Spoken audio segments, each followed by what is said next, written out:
Yay!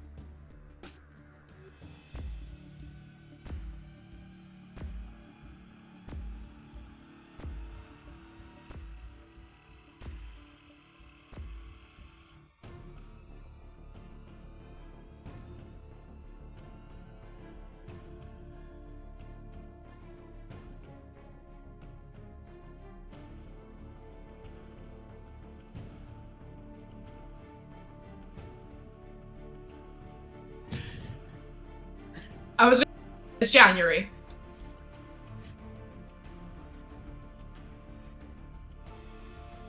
Oh, we've got a little message in the chat. Jay has no audio on stream. Hey. Fuck! Can you hear me now? Yeah, I forgot to unmute myself on Twitch. That shows you just how fucking tired I am. Yeah, I was just saying, hi, I am your exhausted master of ceremonies. Because it's been a long year and it's only January. Still shorter than last year. So far. I am joined by the lovely Fraser, who is going to be playing Cal Hardaway. I am Vary, who is playing the enigmatic Effie, and Kelly, who is playing the indestructible Mal.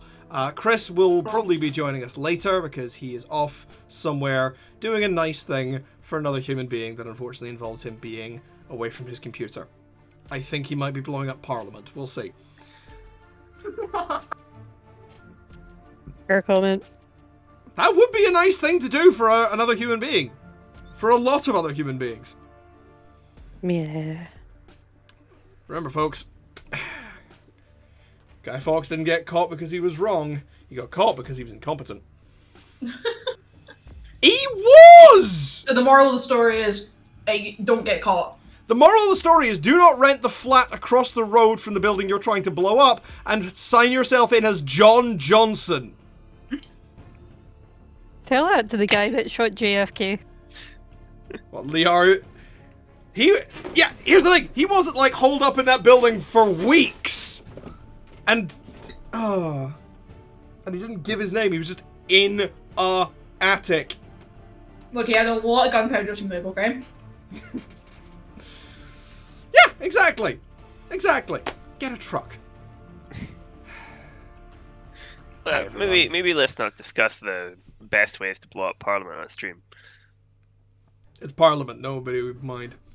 That's a good point. We're also not. We're discussing history and where Guy Fawkes went wrong. Yeah, we are discussing the historical ramifications of Guy Fawkes being a twat. Because he was just bad at his job. Well, because you know, it would have been a shit Templar because he was doing it in the name of Catholicism too. Yeah, exactly. I think it's probably the first time someone utterly failed a crime and then we celebrated him. We gave him a day. That is actually not. Well, it's the first one we gave it like a holiday.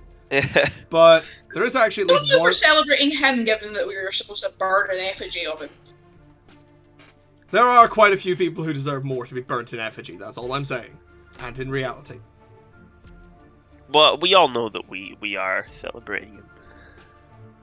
Celebrating the world's...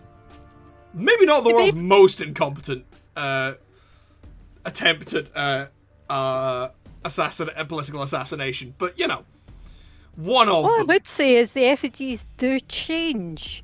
So sometimes it's not Guy Fawkes, sometimes it's a hated political figure or celebrity or... Oh, that's so much your more Aunt fun. Mavis.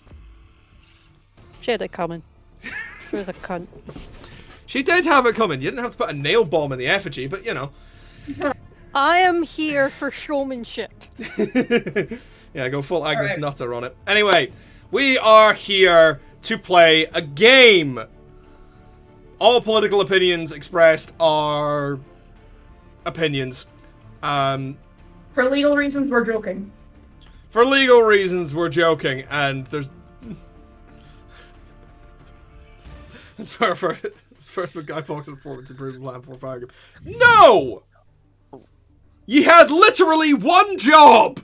How come we always have to start this stream by saying For legal reasons, we're joking. Because it takes this particular group of people less than 10 minutes to resort to terrorism, basically. Because, well, in this particular instance, it's because I'm tired and therefore have even less filter than usual. Also, Riker, he please already forgive me, got I'm a gonna final warning. have to step away from my computer very briefly, because if I leave the bowl from my pass out, the cat will put his face in it. I will be right back. On that subject, let's go into a point where only one person is talking, because last week, some things went down. Mal and Clark, after escaping from the hospital, ran afoul of a psychotic taxi driver. Effie conducted a little bit more of her own investigation, but, why am I telling you about all this when I can have Vari please take it away?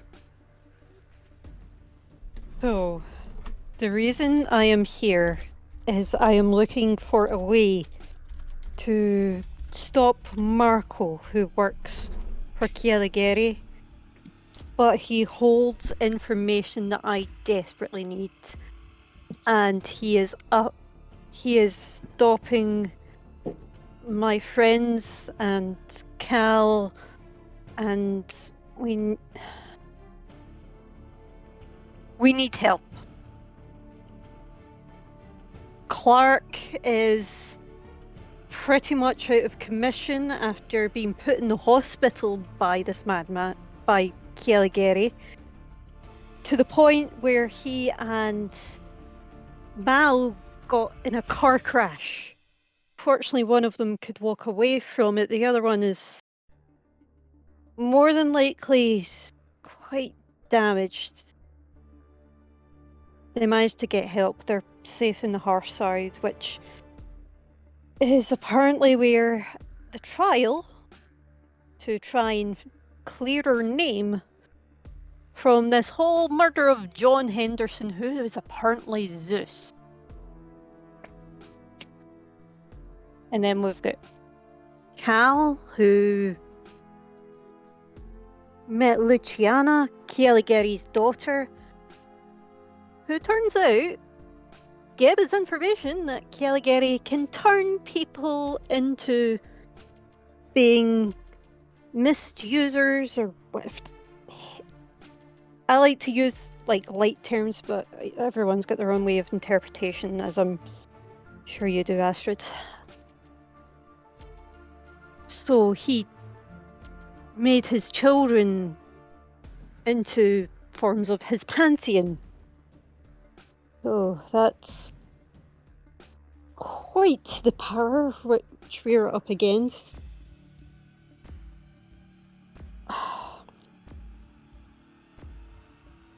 I need help. We need help.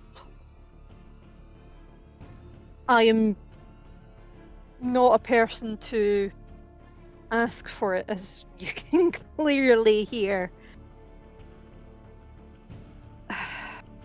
However, my confidence is not.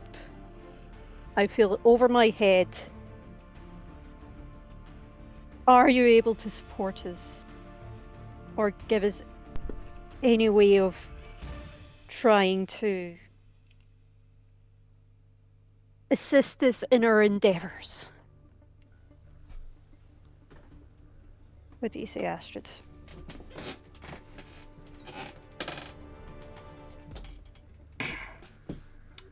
Thank you, Vari. The Queen of the Dead looks at you over steepled fingers on her throne.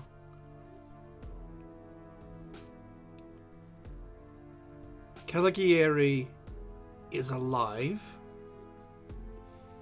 Very. He has gathered a pantheon around him, and I'm assuming attempting to bring about his initial ideas.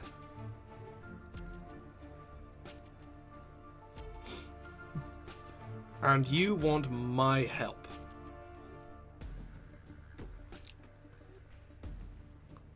Okay. First off, how did you know how to find me? I'm a mist user. That doesn't explain how you and no one else has been able to find me. I'm supposed to be dead. Well, I am dead, but nobody is meant to find me down here. My skill is I know a guy. And when I know a guy, I know how to get to that guy. In this instance, you are what I was led to. Or who I was led to, shall we say. Fantastic. No one knows that I'm here. You have shared this information with no one. Okay.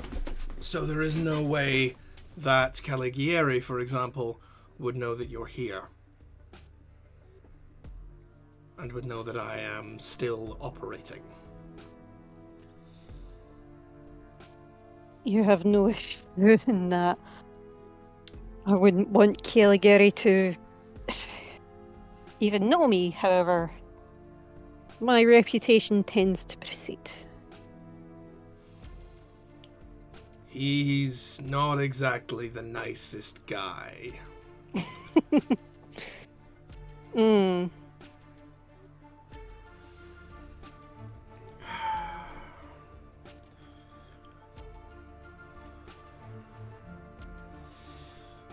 And he's not dead. Fantastic.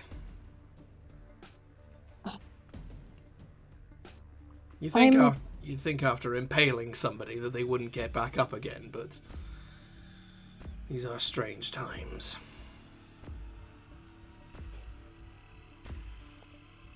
So, you said the realm of the dead. Yes. My realm.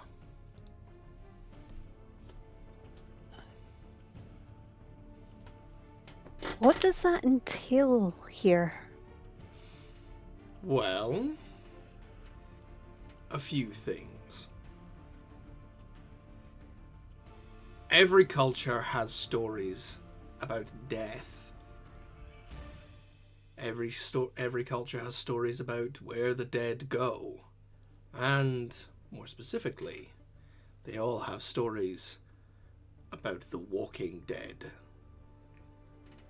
From zombies to revenants to the Einherjar, there are dead men walking in every culture. Ah. This is where they walk. And I have made it my solemn duty to stay down here and give them a place to exist. Some people still choose to walk the world above, try and regain some of their old life, perhaps, but this is a place where the unquiet dead can find a little bit of peace.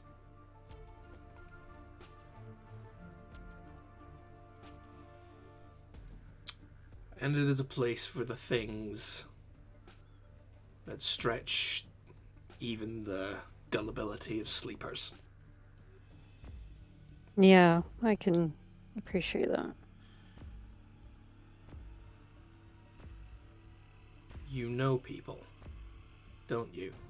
That's your ability. You know people, you said. I tend to, yes. It used to do me a lot of good to know people. I found it to be quite a useful skill. However, I'm having a crisis of abilities, shall we say? Just... yeah. What can you tell me about a boy named Doug? Doug? Skinny guy. Yeah, no. Talks like somebody's trying to crush his lungs. We have him. He was almost given to Kieligeri, but me and my friends, I suppose that includes Cal, managed to get him away.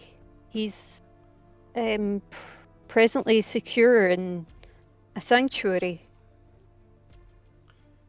Caligari was the one who abducted him. As well, yes and no. He was being collected by Kieligeri from the dock rats. I actually don't care. The point is, Doug is alive and he is somewhere safe. Right? To an extent. If Kieligeri finds out where he is, he has the ability to overpower that sanctuary holder. He's done it once before, apparently. You're talking about Morag. Effie nods. That is actually a relief.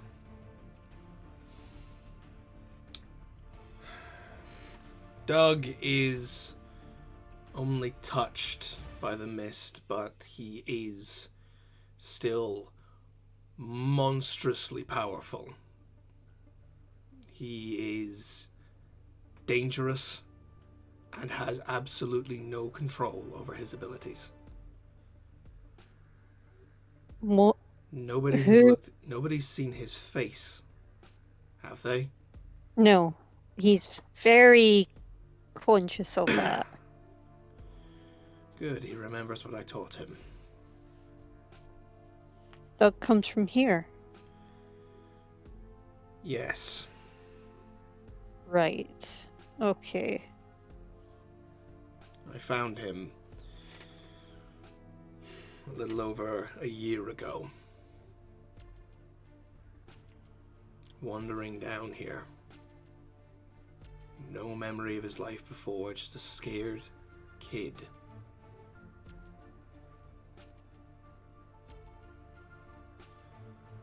And I made him that mask.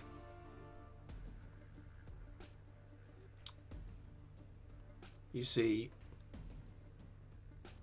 Doug has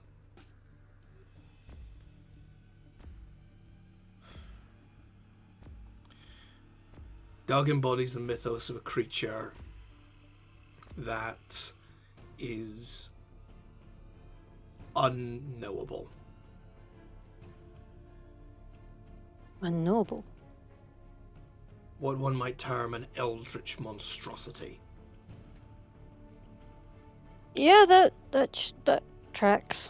An eldritch monstrosity who, if you look upon his face, will drive you mad. Effie just kind of sits in one of the steps in front of the throne, just kind of rubbing her face. Do you smoke? Benson and Hedge or menthol?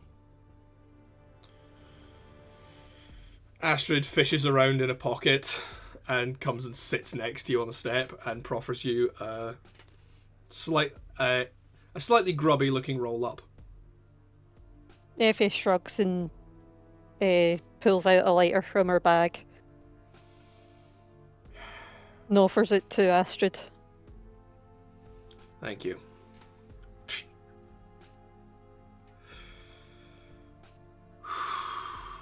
Okay, so If Doug is with Morag, he is almost as safe as if he were down here where nobody else knows who or what he is.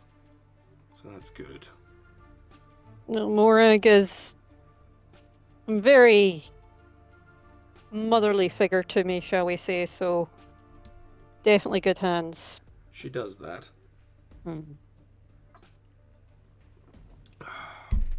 She's only gotten more maternal with age.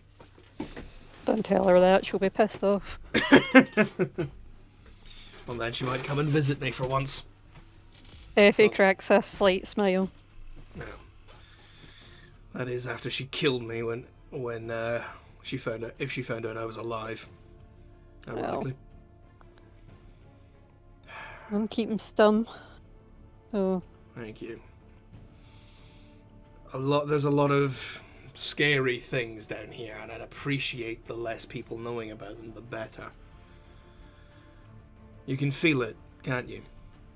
The mist down here, it's suffocating. Thicker. Yeah. Yeah. That's the kind of thing that is needed for the dead to walk. It was like this when I came down here. Although, she gestures to the golden cistern you're in. Wasn't half as pretty. What's that they say about a polished turd? That it's better than a zombie ripping your face off. Granted, you would know better than I would.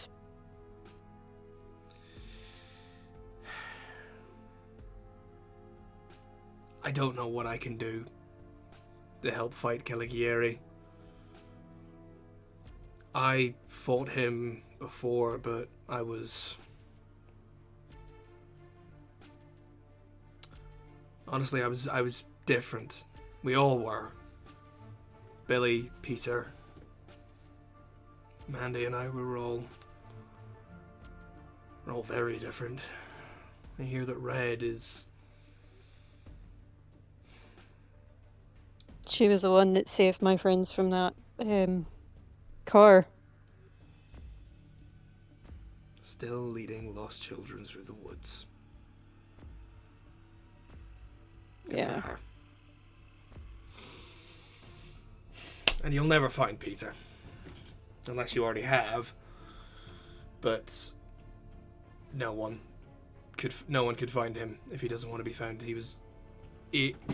I doubt even your abilities would be able to pick him up. I picked Billy, you up. Oh, but I was just hiding. Yeah, well. Oh, I'm only hiding through mundane means. Faking your death and hiding in the sewers amongst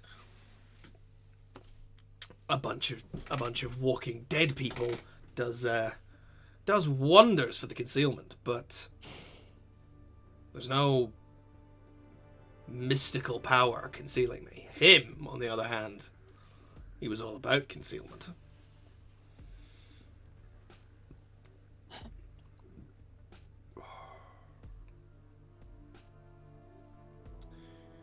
So why have I been brought to you? I asked the question of how do we stop Marco, and I get the information that I need, and it led me to you. Who is this Marco? Do you know who he is? Prometheus, apparently. Prometheus. Yeah. Titan of Foresight. Well, that's fun. Oh, I've been fucking loving it. I am afflicted with a condition due to my awakening where I don't know my past. I don't know where I came from. I don't know who I was. And he does. And I need to know. I can't explain it, but I need to know. I can't let this go. No, I understand. An awakening can be traumatic, and if something took your memories, I can fully understand the desire to try and get them back. I'm assuming this is the first guy you've met that has any inkling of who you are, correct? She nods and puffs out smoke like a dragon. Then you'd be an idiot to let him go. I commend you. Yeah, well, he terrifies the shit out of me. Just as well I'm down here, yeah? Yeah. Yeah. See, it's interesting. Because if I were the Dawn, then the first thing I would do after consolidating my power would be to find the people who defeated me last time and kill them all.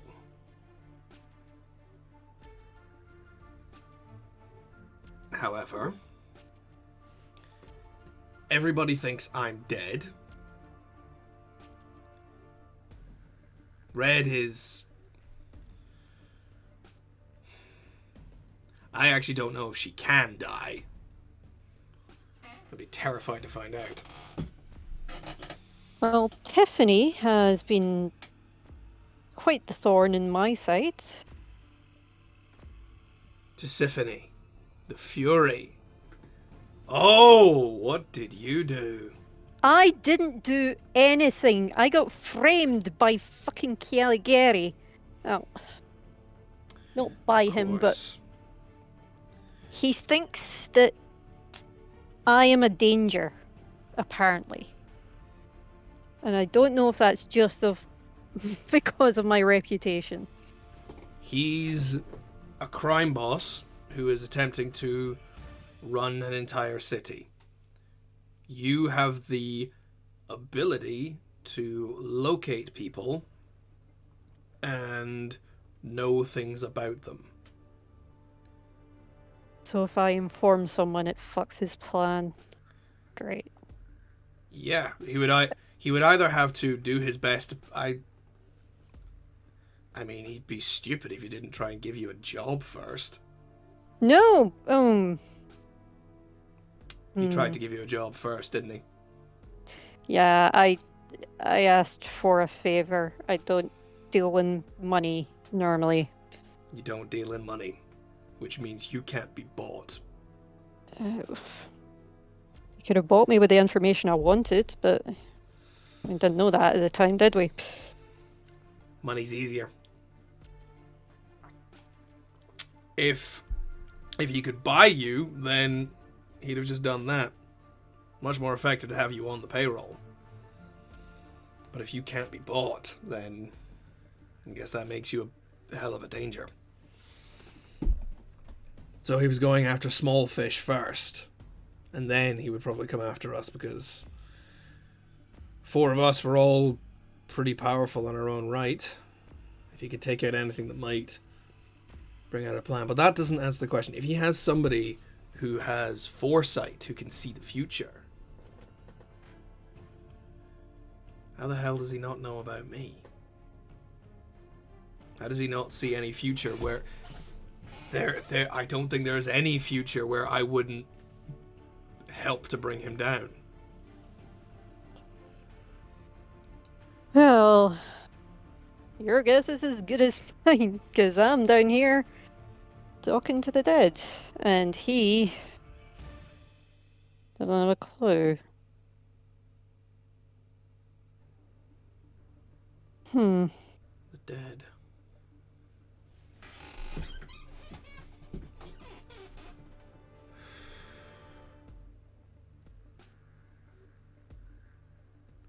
Because that's the thing, is I'm not playing dead. I am dead. I mean, she actually reaches down and she lifts up her shirt, and you see where her heart should be is a fist-sized hole clean through her.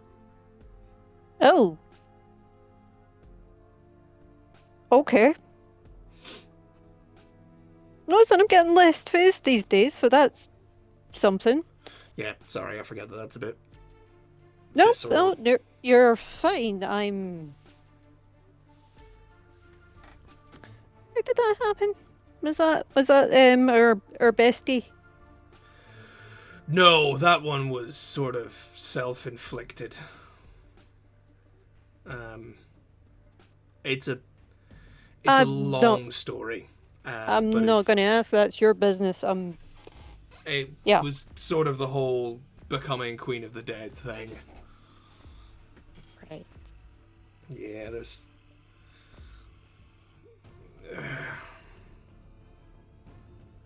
My mythos is hell. With one L.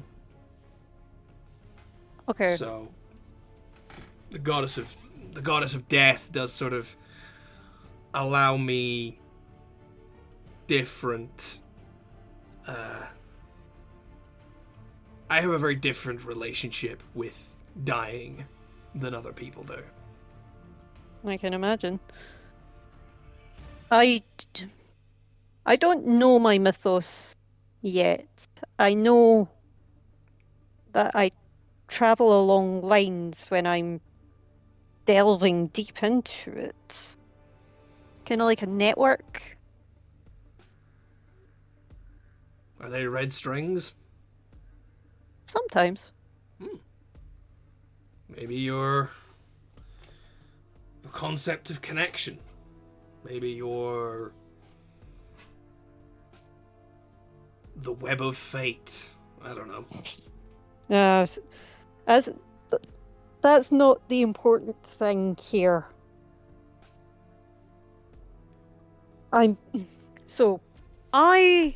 am on a time crunch because I apparently have the trial of a century coming up. You're taking the Furies to court. Oh yeah, I've got all the evidence. It's fine. Okay. I like you. Oh. Anyone who's got the spine to take those three bitches to court is has got my seal of recommendation. But listen to me. Your problem is this Prometheus Marco guy. Mm-hmm. If he can see the future, what would be how can you stop somebody predicting the future? Pluck out his eyes. I mean, I think that would be a good move, but what do we do to lead up to that? Because the one idea that I have is there is a member of our coalition that is so chaotic I cannot tell what the hell they're going to do next. okay.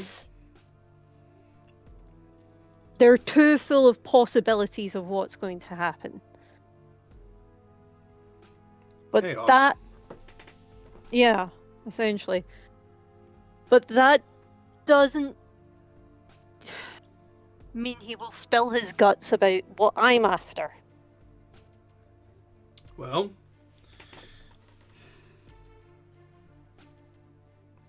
we need to get to him, so we need to get to him first.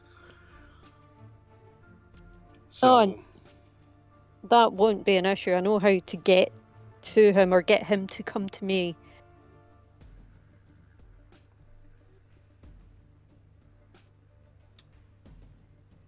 It's up to you. You want to know what he knows? Yes. No, I don't want to know. I need to know.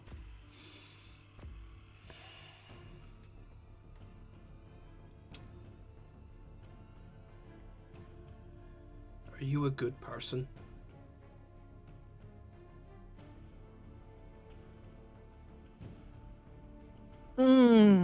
This is an important question.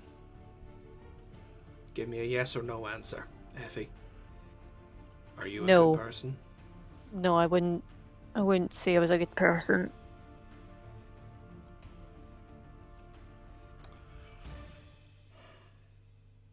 I caused someone to die who had a family.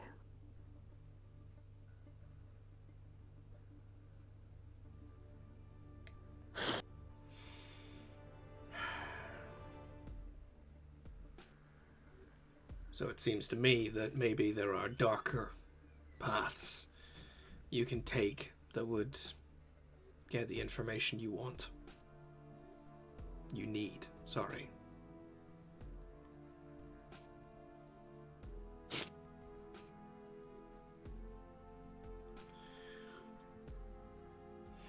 I'm fragile, that's my issue. Well, that's why we have friends. I had a man carrying a big sword. What do you got?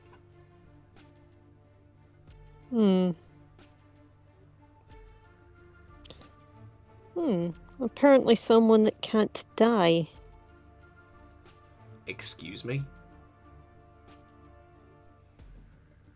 She's new. Still testing their abilities. But she can't die.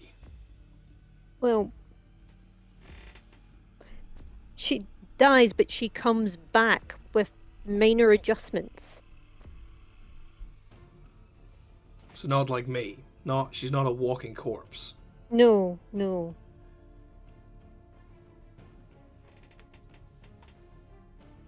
that's She got interesting.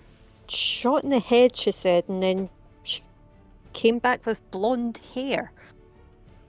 And she told me, I thought, like, she wanted to go out for shots and was having a party girl moment, but apparently, no.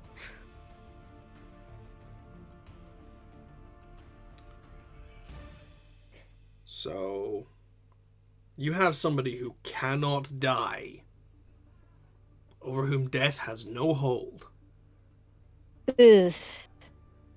Kinda go against your mythos, Saz. Oh, no. That doesn't just go against me, but hey, I can die with that. But I have never heard good joke, of that. Thank you. Well appreciated. I've never heard of anyone who could do that. Sure, there are people who are durable, who are hard to kill. Someone like Caligari or Red, they're hard to kill, but killing them is theoretically possible. Hell, I did it. But someone who just wakes up fine? That's... I don't know if she's the mythos of Chumbawamba or something.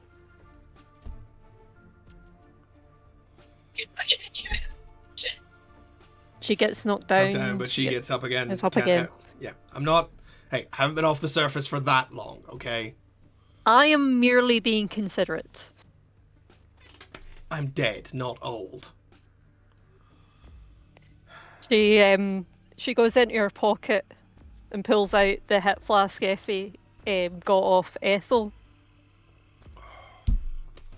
And rattles it towards Astrid.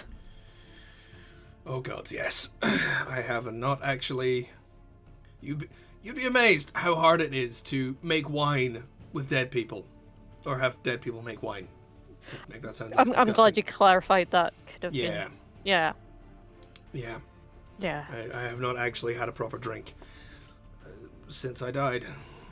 Well, knowing who this came from, it's a good shit.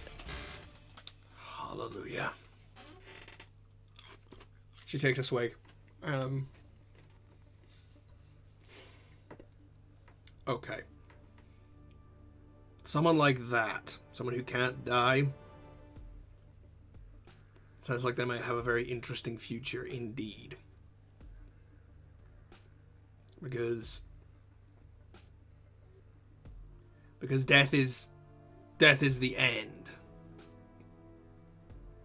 It's a stop. There shouldn't be a future past that. Maybe that's why he doesn't know about me. The dead have no future.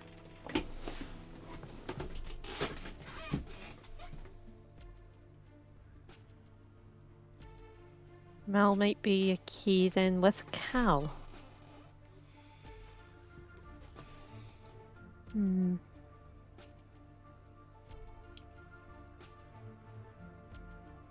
It sounds like you're scared of this guy.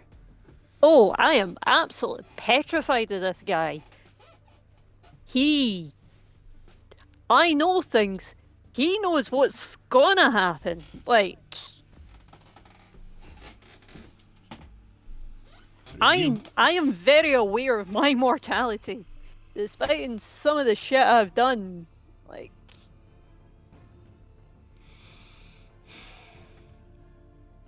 Well, as I say,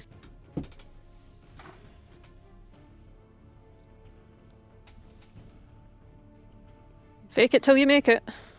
I hear that. Well, dying's not so bad, but I imagine one can wonder. But still best prolonged. So, sounds like what you need to do is you need people who can get close to this guy until you have him in your mercy.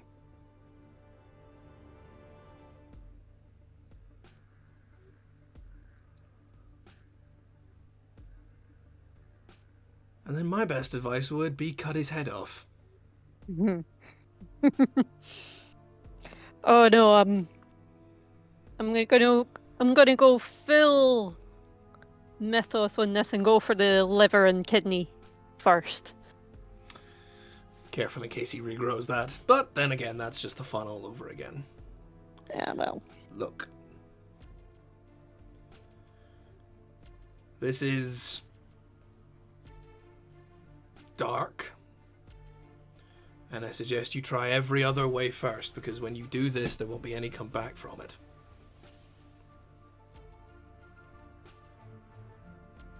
I know a guy. She smiles at you. Who, if you bring him a brain, can tell you what was in it.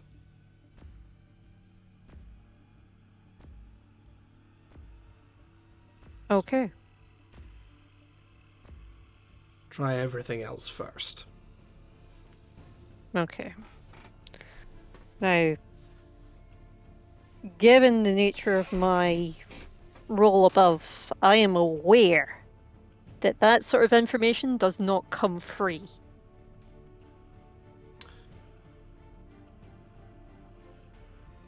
How important is this guy to Caligieri?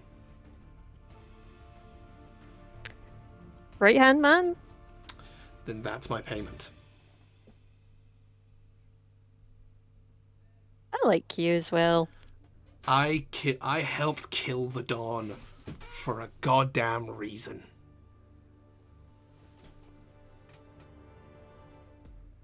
Seeing him back doesn't exactly fill me with joy. Because whether or not he knows about me, if he takes over this city, he will come down here. And if he took Doug, then he already knows the kind of people that are down here.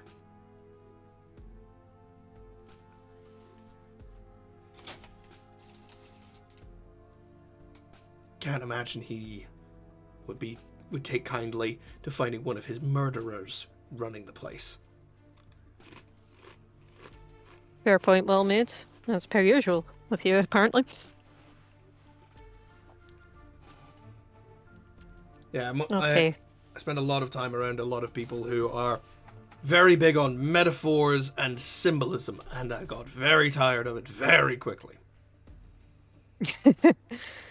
Yeah, we were quite straight to the point group, so you'll be glad of that.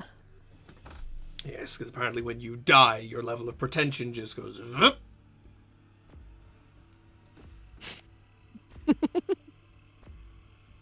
I would say fuck who's got the time for that, but I suppose you are very aware of that. Very. Sure, I can't send you some booze down here every now and again. If you find a way to flush a bottle down a toilet without breaking it, then it would make its way here eventually. Oh, I don't even need to do that. Open my storm drain and pop it down. I do. Okay. Be very much appreciated. But well, I'm trying to make friends rather than enemies these days. it's a good policy. Friends will always take you further than enemies, and will definitely take you further than if you were on your own.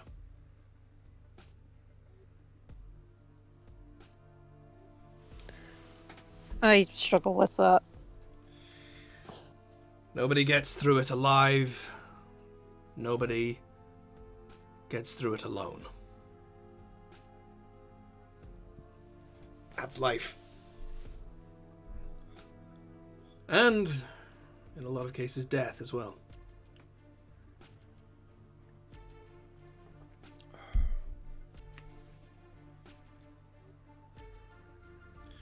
Okay. But the less people that know about me, the better. Especially Billy. Well, you got a love connection? No, he'd kick the door down. He's a very straightforward and bull-headed man. He would immediately kick the door in and ask and start demanding to know why. And, you know, his whole purity of vision and little socialist utopia doesn't exactly fit in well with what goes on down here. Yeah, well, I wish him I deal luck, in but secrets in favor, so you're fine. Nobody's gonna know. good.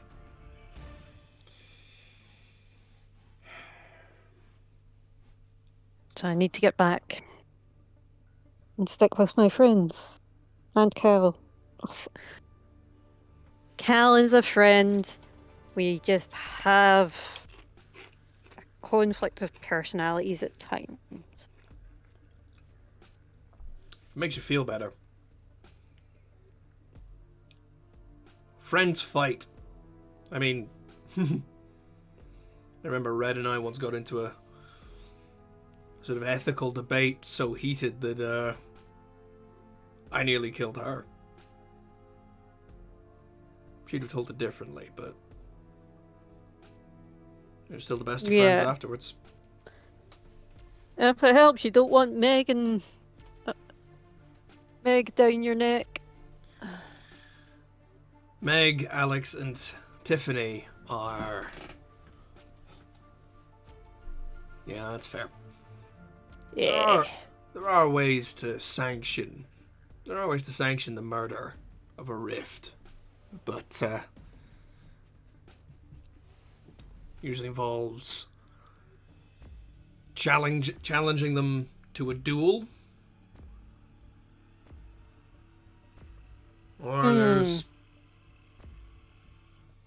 a couple of other extenuating circumstances. If you can get enough people to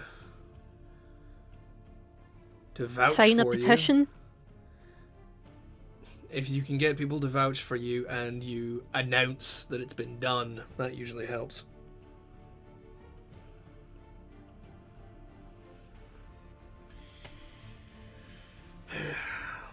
It's... If you're thinking of going up against Caligari, you're going to need more than information. You're going to need some serious firepower. Hmm. You might also want to find out how he survived.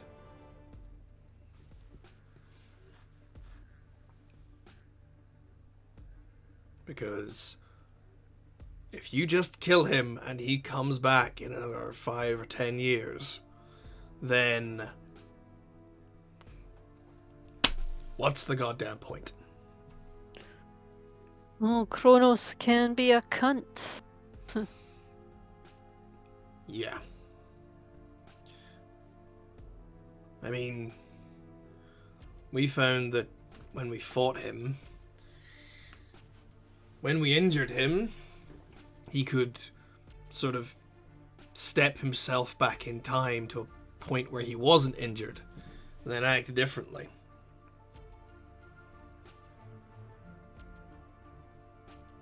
That's maybe where Clark comes in. The way we found handed to him. The way we found around it was particular. We had to kill him so thoroughly that he wasn't able to do that. So Billy, and that sword, that I would stay away from that blade if I were you. He killed his body, and then Red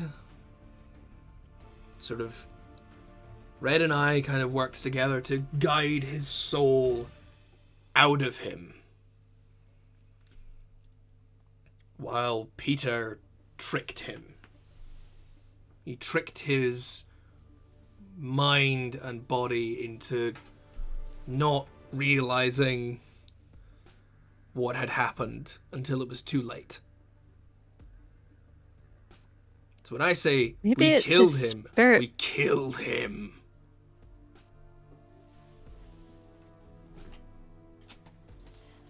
You killed his body and tricked him, but he still had willpower to come back. So it's how do we kill his willpower? Perhaps. Maybe. If you find out how he returned, then maybe that'll give you a clue on how to kill him. And how you could actually turn other people into Rift users. Okay. I'm sorry, you can what? You can turn other people into rifts. Yeah. You said he did this to his kids. Yeah. They were young when he died the last time, but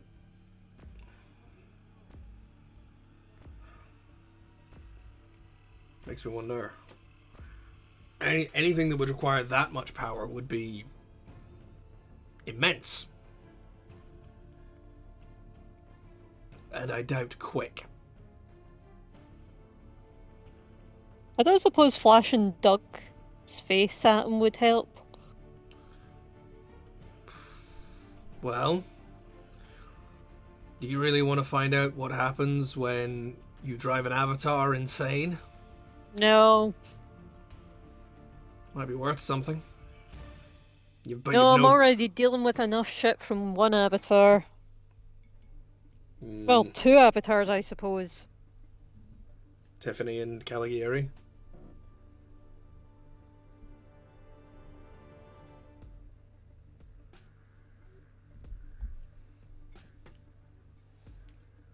Effie stubs out what's left of our fag. I should get back.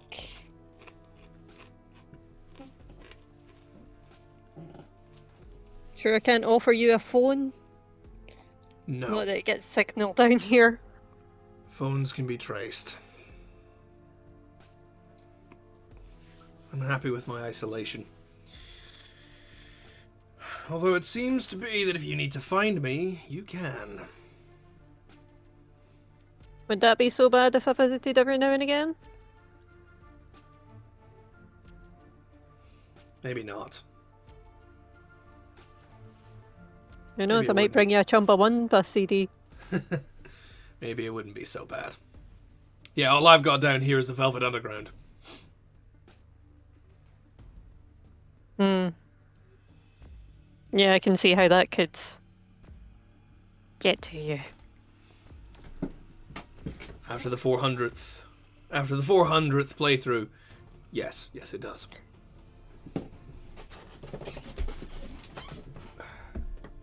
Thanks, Astrid. I think I know what I need to do. Just need to deal with one thing first. Good luck, Effie. And if and when you do take on Caligari, kill him properly this time. I shall try my best. Good luck. Okay.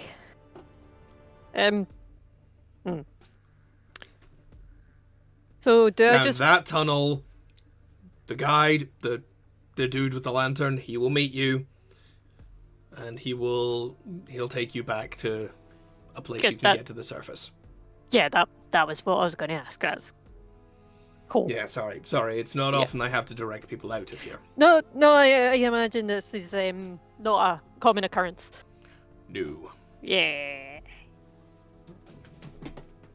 So, I will catch you some other time. I'll see you again, Effie. Keep hold of the flask. I think you may need it more than I do. Thanks. Give him hell. Why would I give away your location? I'm about to raise it. Get out of here. Eee. And so, hope the guys are getting on okay. And so you leave. Effie, you are greeted once again by the decaying yet walking corpse that is the guide with his lantern on his stick. He doesn't appear to have moved since you went in there. He just kind of gives you a little bow and then slowly trudges away down the tunnel. Can I look at the guide carefully? Yeah, sure. What are you trying to figure out? If I know him. Because I know a lot of people, so... Roll to investigate, please.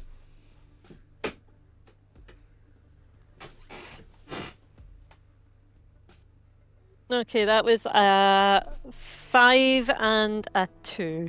It's a 7. Do you have anything you can add? Probably. Let me have a look.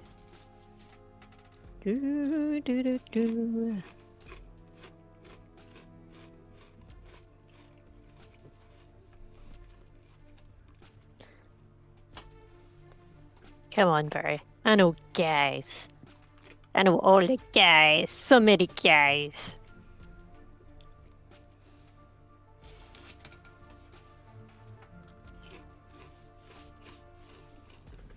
So, information network. I'll give you that. Unconscious network covers the entire city. Yeah, I'll give you both of those. Right.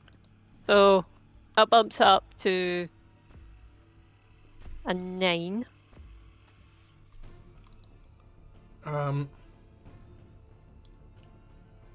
Yeah, I don't think there's anything else you can use. You examine this man as he walks ahead of you. He's dressed very archaically. Like, you look at the scraps of cloth and you realize that what he's wearing could have been a robe or even a toga. He is, judging by the level of decay, this guy's been dead for a little while, but like you're like, if he'd been dead for like a long time, he'd be a skeleton, right? And then you look closer and realize yeah, the decay has stopped. Like he's held at a point. And then you remember the language that he spoke.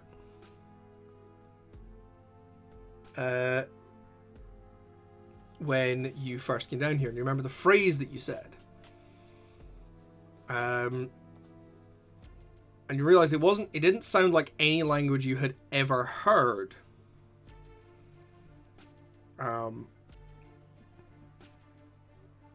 And you know that there are non-human creatures who occasionally form their own societies, but you don't really get non-human human languages. Which means that he was probably speaking a dead language. Well beyond my time. You think this guy may have been dead for a very, very long time. Awesome. I'm just gonna keep following him because the last time he was not a conversationalist. No, he's not a conversationalist. He's just a dead guy with a lamp. Cool. You make your way through the sewers following after the guide. We are going to pull away from there and zoom in on... We're going to zoom in on a street with a convertible driving down it. A convertible packed with men in leather jackets and black slicked pompadour hair, including our very own Cal Hardaway. Cal. Yes. You are speeding in the streets in the back of this car, surrounded by the king and his knights. I'm having a great time. You're having a fucking great time. Yeah. Until the car screeches to a halt. You are thrown from the car, and you hit the ground. Nice. And go completely flat. As in you are squished to like paper thin. Nice. I peel myself up off the floor. As you peel yourself off the roadway, you realize the car had stopped because there is somebody standing in the middle of the road. Oh. Do I recognize them? You do. You recognize him as... You recognize him from this morning at the restaurant. Because the last time you saw this man, he was being hit with a window. Uh-oh. He is, however, not looking okay. He is pretty much swathed, like there's a lot of bandages on him. His face is just mottled with bruises. There's like a massive stitched slash that goes across his entire face, like all the way across there. Still ugly and livid. And he is staring at you with wild eyes. What was his name again? You never actually found out. You didn't find out his name directly, but Didn't Luciana tell me? Luciana did mention her brother Alessandro. Hello, Alessandro. We haven't been formally introduced. From behind you, like, hey man, get out of the road! King, this is bad guy. I pull out a super soaker. And I'm just like, look, buddy, calm yourself. You calm myself? You throw a fucking building at me!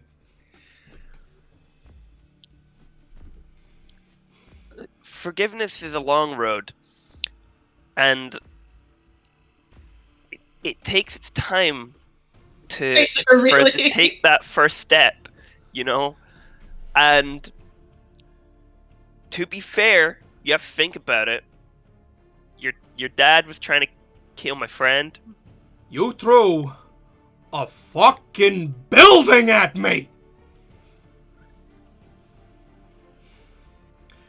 And now I'm gonna kill you. King, this is the Dawn's son, by the way. King stands up very slowly. Just the sleeves of his white blazer. Pulls it up.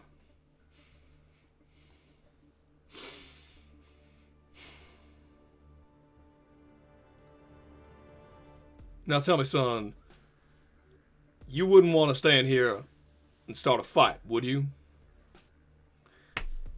Again! Building! You people clearly do not understand what is going on here.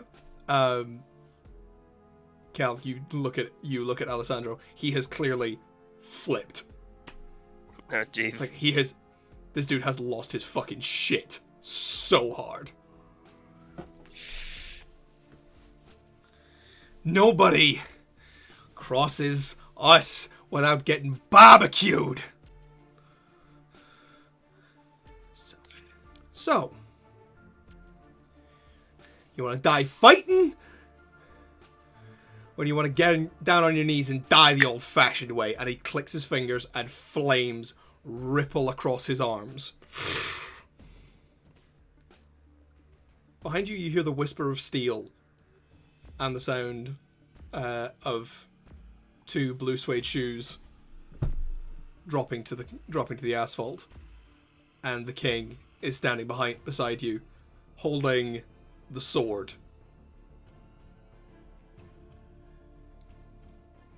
Sorry about this, King. It's been a long time since I ever had to throw down 1-on-1 or 2-on-1. Yeah, no, that's fair.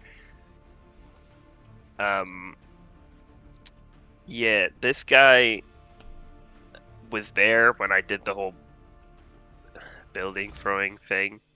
I got that from context. He was the one. He was the one on the. He was in the photo I showed you. Remember that? It was a very unflattering photo, so that might. I'm sure it was a little blurry in the background. Yeah.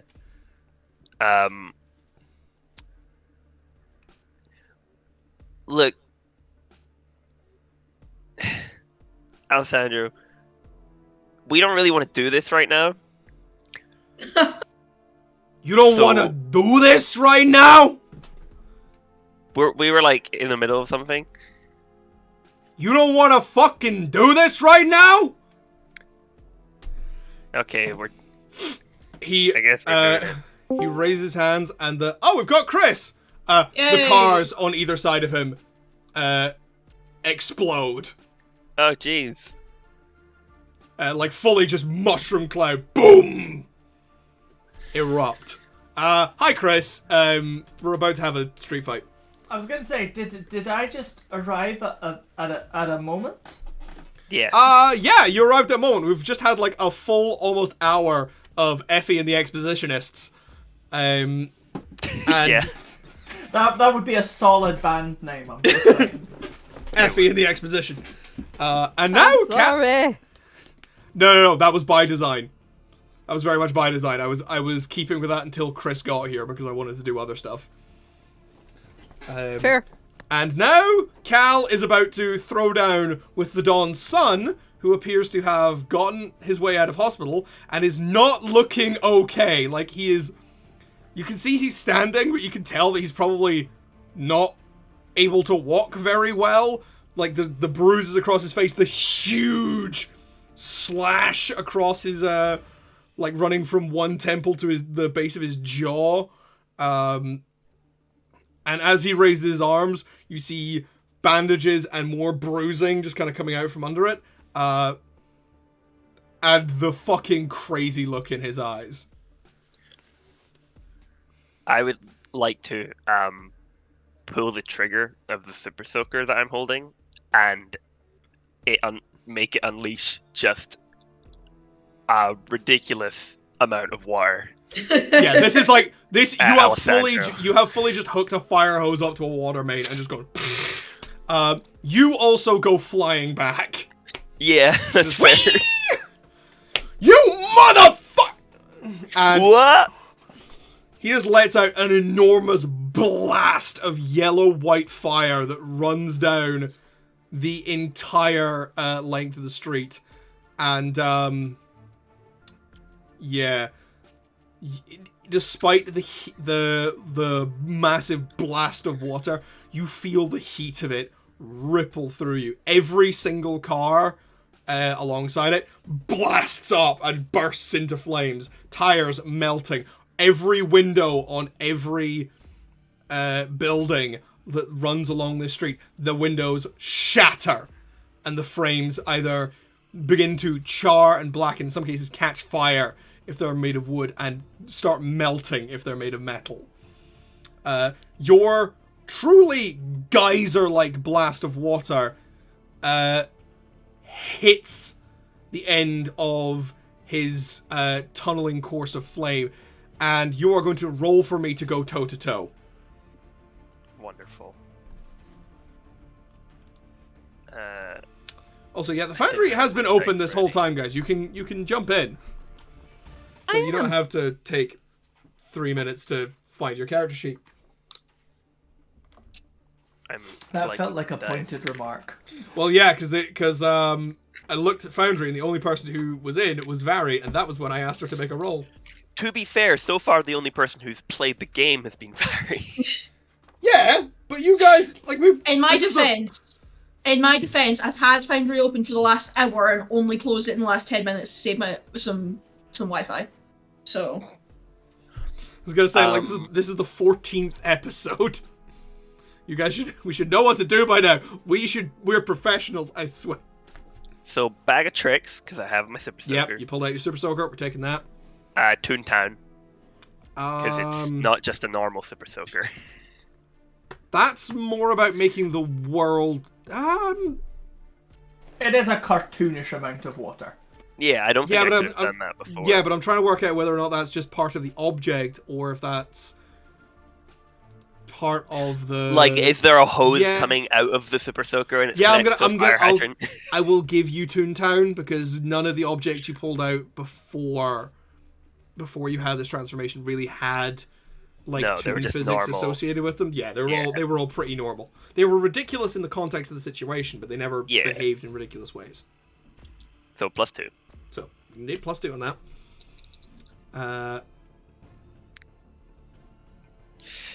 That is 2 2s, so 4 + 2 is I am 6. actually going to invoke one of your weaknesses. Oh, which one? A world gone mad. Rampant chaos and zany hijinks ensue with disastrous consequences. So that's a -1, so it's gone from a failure to a failure. Please mark attention on your toon physics theme. I have. You send out this blast of water, and it hits the flame, and there's just an enormous burst of steam. And I don't know if anybody knows what actually happens when you create steam using a really, really fucking hot flame. Oh, I do. Youch. Superheated steam. Which boils back across the entire street. You hear cobbles crack, and you hear more car alarms going off. Your entire vision is obscured, and you fly backwards, and you hit the front end of the car,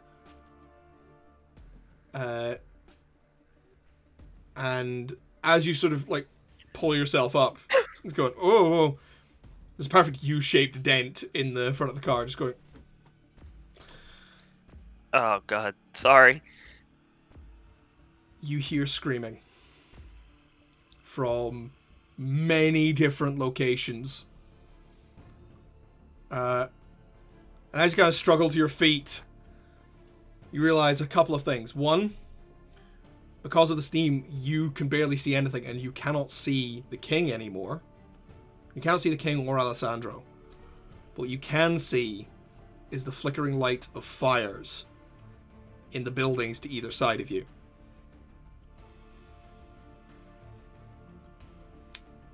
Uh-oh. Wait, Alessandro's gone as well, did you say? You can't see him in the steam. Oh, right, okay. Like, you essentially created a massive fog cloud in this street. The only reason you can see the other greasers is because you are literally on the hood of their car, and they are all like piling out of the car, and all of them draw swords. Oh, damn. Wow, you guys are just ready for any occasion, huh? Hey man, we thought we were gonna follow the boss in a battle here. All you guys sleepers, or any of you Misty? Nah, man, we all rifts. Sick. Let's go. Hold up. You guys hear that? There's people in those buildings, man. Oh shit. Yeah, we gotta go. We gotta help. Yeah, man. What do you think we are, delinquents? I want to try and do something kind of big. What and how big? Not in that order. Well, that's your call. How big? Mm-hmm. I don't think it's a very I forgot what the move is called. You know, the stop holding back. I don't think it's one of those, but it is basically. I want to pull out a comically large thermometer and sort of with my fingers grab where the temperature is at and just start pulling it down. Okay. And making it colder and colder in this area as I do so. Okay. Okay, that's interesting. Mm-hmm.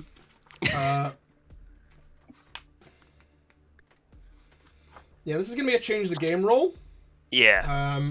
Probably quite a tough one. Yeah.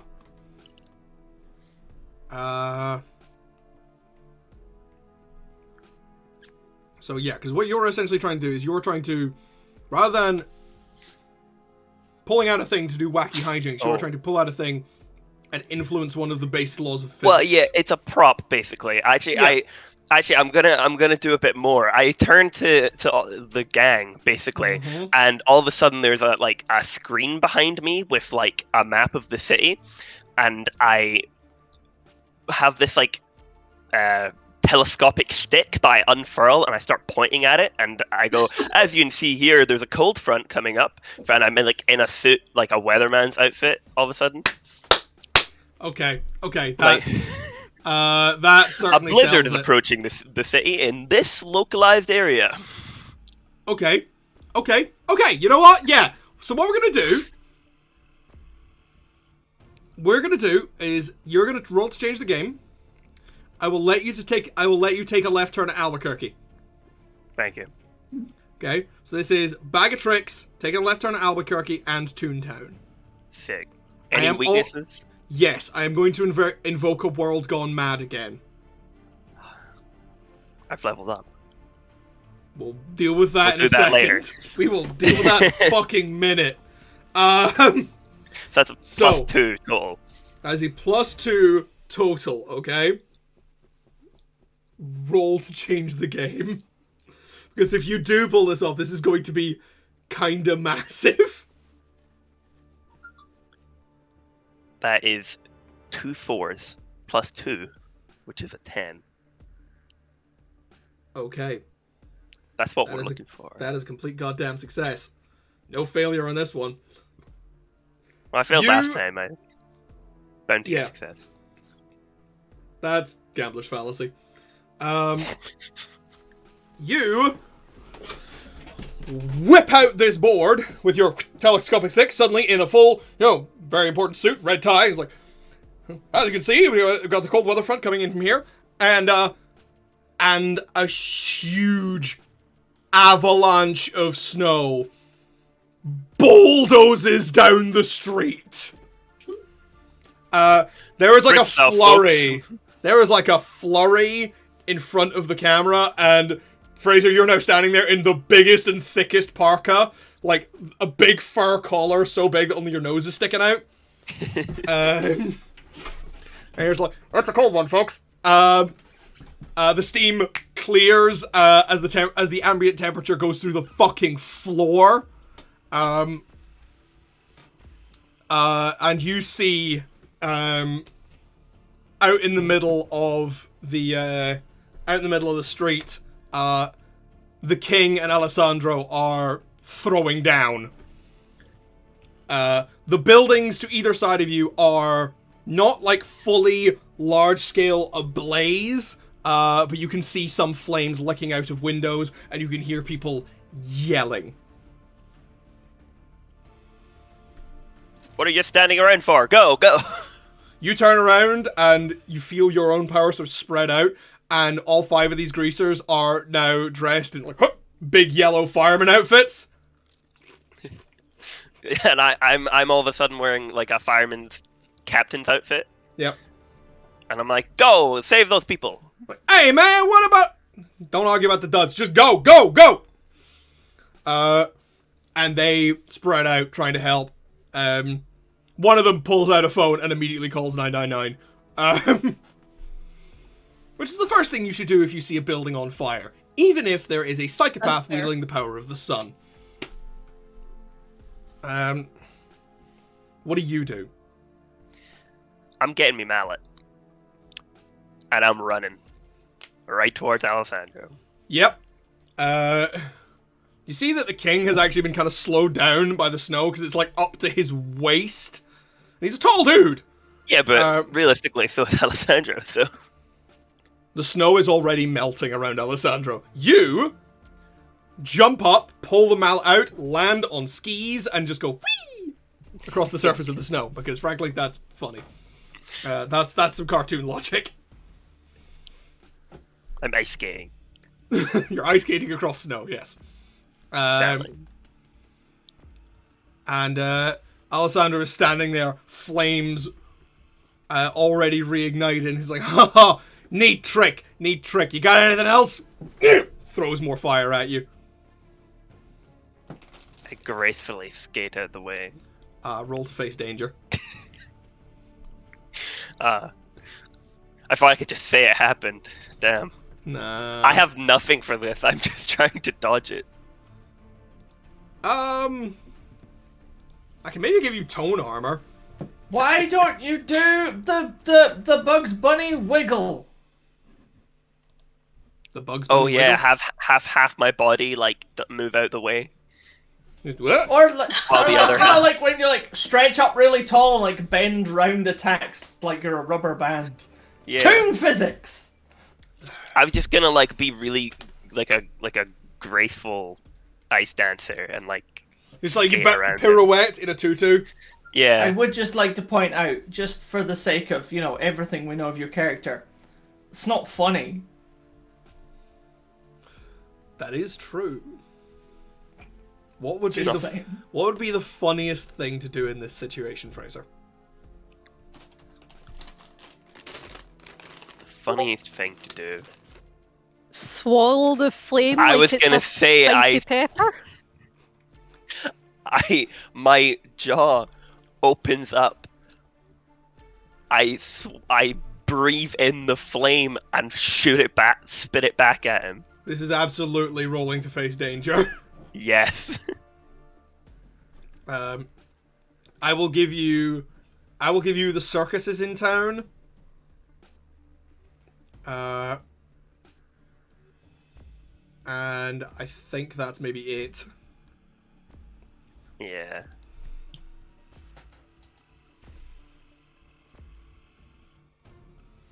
No weaknesses this time. Cool. If you keep invoking my weakness, you're gonna make me overpowered. You're already overpowered. That's true. That's 2 freeze plus my 1, which is a 7. That was nearly a failure. Yep. Very scary. So yeah, if you hadn't used this, it would have been a failure, and you'd have gotten barbecued. Yeah. Or face danger. And I love the fact that face danger says, oh no, sorry, that was no, it's take the risk that says whenever you try and do something stupid. You go, bah, open up, inhale the fire, and you massively inflate, and then you're like, spicy. On a partial success, I will not let you blast it back at him, but you just blast it into the sky. Yeah, that's fair. Smoke starts coming out your ears. Dude, next time you just start barbecuing.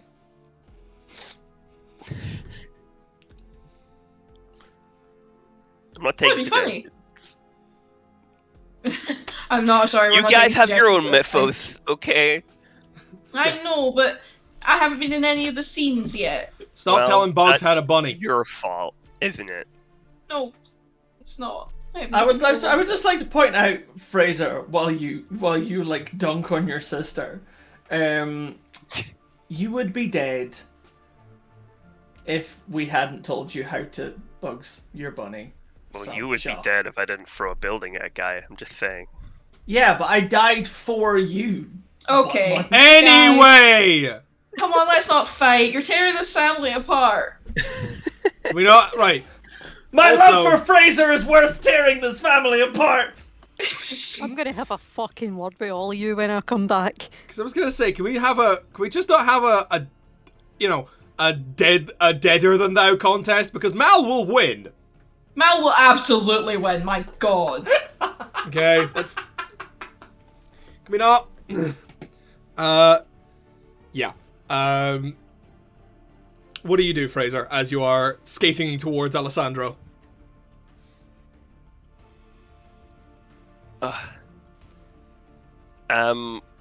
I want to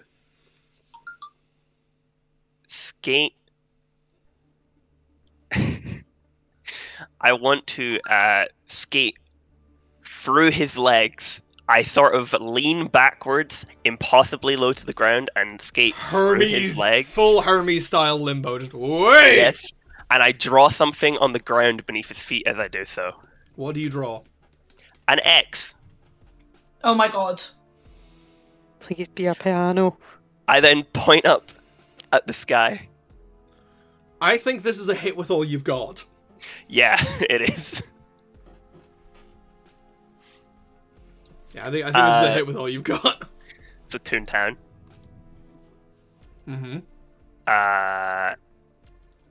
Would you give me circuses in town?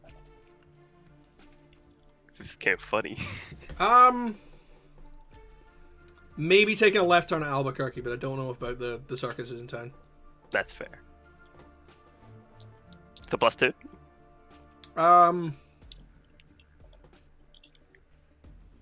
Yeah. Any weaknesses?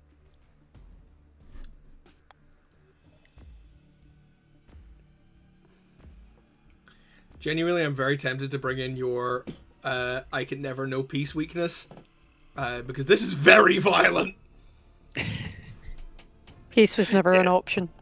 But no, I'll leave your +2 alone. Okay. Oh my God, a 4 and a 5. That's an 11. That's an 11. Fuck yeah, baby. You limbo through him, draw a big red X underneath him, and as you stand up, like boing, he turns to face you, a fireball gathering in his fist as he moves to take the swing, and I just point upwards, like above him. He looks up. And he sees Son an of anvil. a bit. Right, is it an anvil or is it a piano? It's an anvil. Vary said piano, and that's what I mean by stick to your mythos. Son of a bit. Right. Okay. So, you have rolled really well to hit him with all you've got. Yeah. So, this is an anvil. And with what this is a comedy-size anvil. This is a big fucker. Yeah. This is probably going to be like approaching a ton of steel. How fast can he melt steel? I am going to roll for him.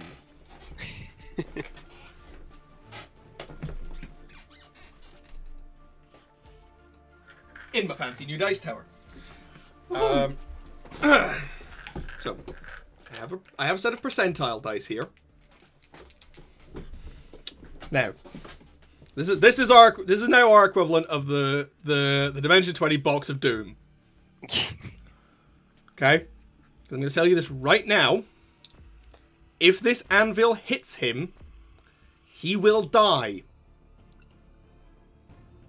I love that for him. You will kill this man. So, Alessandro is pretty quick. And so it's whether or not he can get out of the way. So I'm going to say this. If I roll above a 70, he is completely uninjured. If I roll between a 40 and a 70, he is hit but injured. He has to partially get out of the way. If I roll below a 40, this man dies. That seems fair. Alright, folks. Here we go.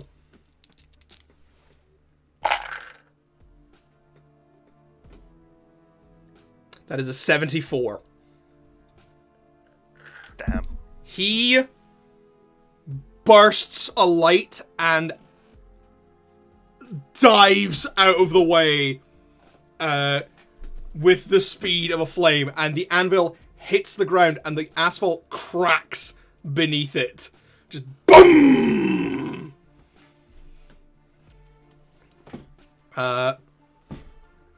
So yeah,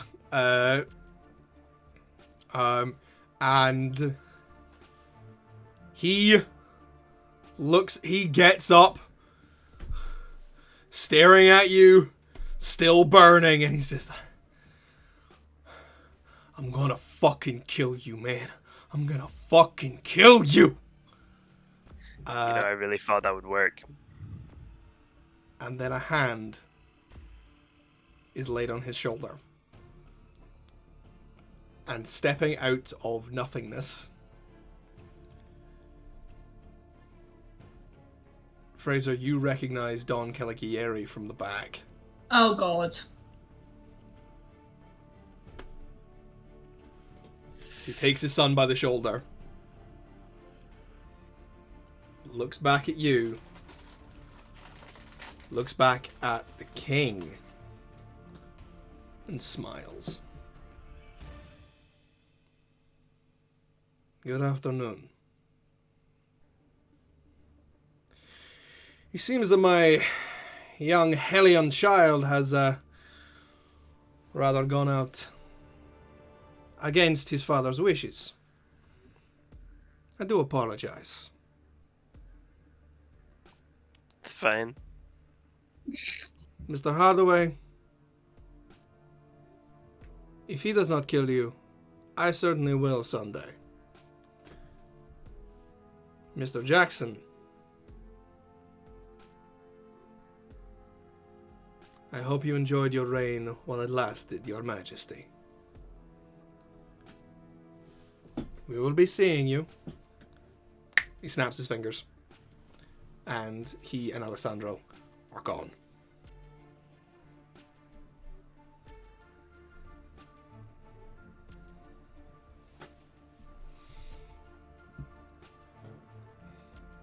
The king walks up to you, puts a hand on your shoulder and goes, well there, boy. Seems like we got plenty of evidence that the Dawn's still kicking. Yeah. I mean, now you're an eyewitness. That's great. I put this sword through that man's heart. Yeah, You think he'd have the common decency to die? It's only polite. Your boys are helping people in the buildings right now. And maybe we should go and help them too. Yeah. You take left, I'll take right. Let's rock. Sword vanishes, he runs off. I run off. we are going to cut back to the hearthside. Woohoo! That's where I am. Mal, Yeah. you are in the pub bathroom, staring at the mirror over the sink at your new, strangely coloured eyes. Oh yeah. And you're just like, God damn it!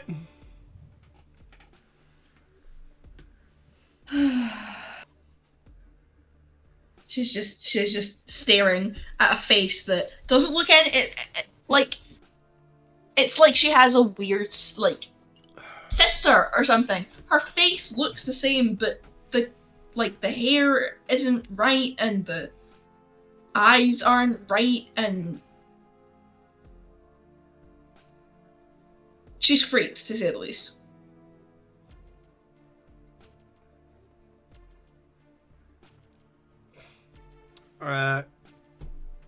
You're, everything okay in there? Yeah, fine. She comes back out. You open the door, to see Alex Monroe. Had been knocking on the door to check on you. I'm fine. I'm just not quite used to this yet.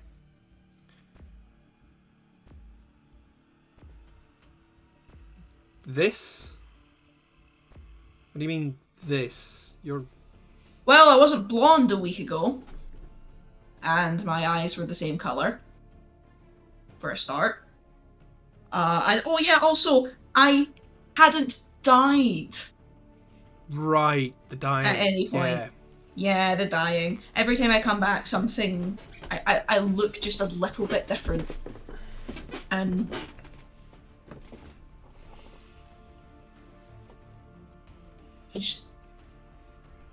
I don't recognise myself anymore.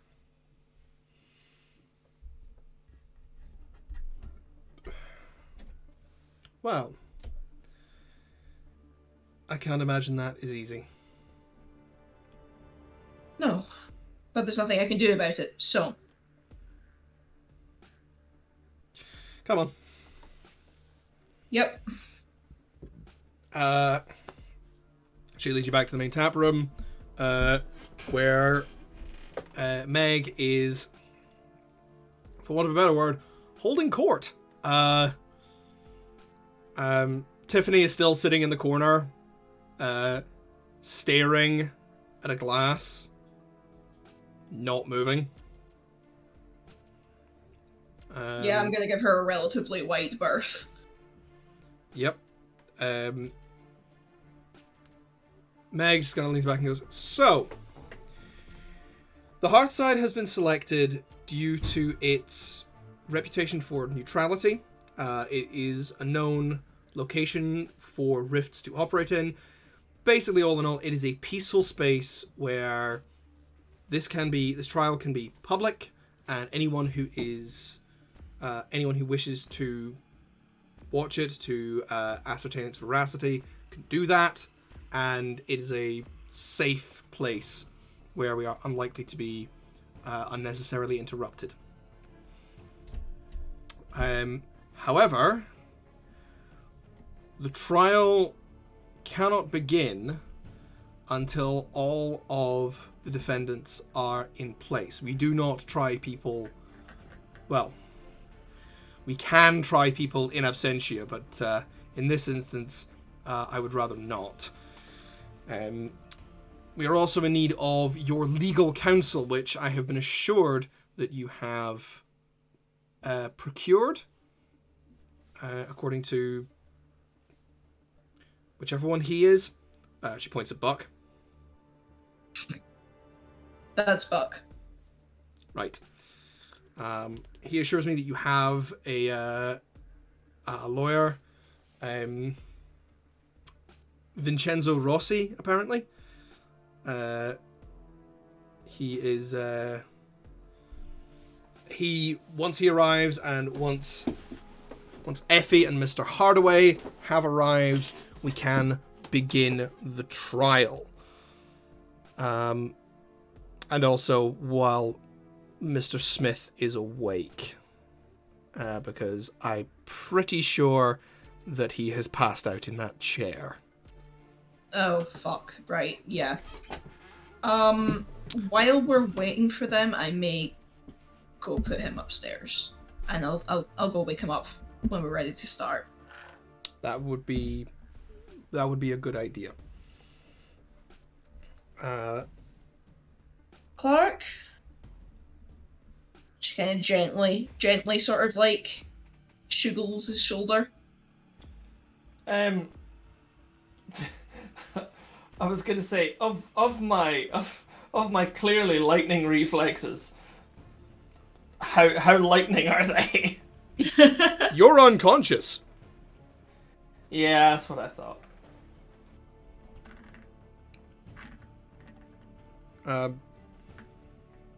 Yeah, Clark fully dead to the world. Can I shuggle him awake at all? Yeah, you can, Chris. Would you like Clark to wake up from sugaling? I mean, that seems like a good idea, really. Yeah. Yeah, you lightly shuggle. He's lightly suggled into consciousness. Alright. Hey bud. How you feeling? Wow, sorry, I must have fallen asleep. That's alright. Do you want to maybe go lie down before, while we're waiting for everybody else? Like, I'll come get you before we get started, I promise. That would be appreciated. Yes, no, it is always good to be well rested before appearing in court. Okay, right, let's get you up the stairs then. She, helps him up. Thank you. I accept the help and make my way upstairs. Okay, we are at a little bit of a low point. I'm sorry that we just started this scene, but we probably should actually take a tea and crimes break because we are coming up fairly close to the 2-hour mark. Okey-doke. Okay, and also I need to go. That's right. So we will be back in about 10 minutes. Yay! Yay. Okay. The all in 10. Bye.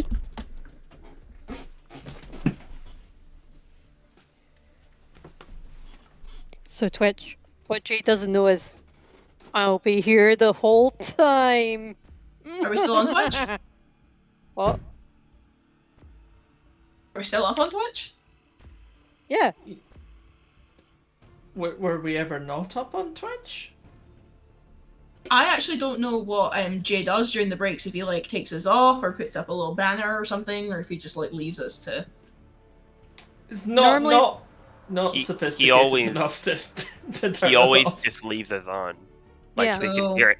Every single thing you've ever said during the course of a live stream has been heard.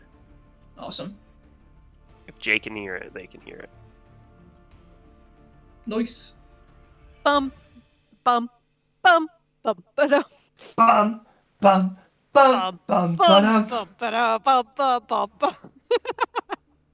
So much. You know he's copyright gonna look strike. back at this and be like, for fuck's sake, guys. Oh yeah, 110%. Oh dear. Sweet Caroline. Ba ba ba. Ah, Time to yep, see, never looked so great. So how was everybody's weekend? It was pretty good. leave. Shite. Come on, we Nah, we it's went to fine. that nice, we did. went and had we a nice lunch. We had a very nice lunch.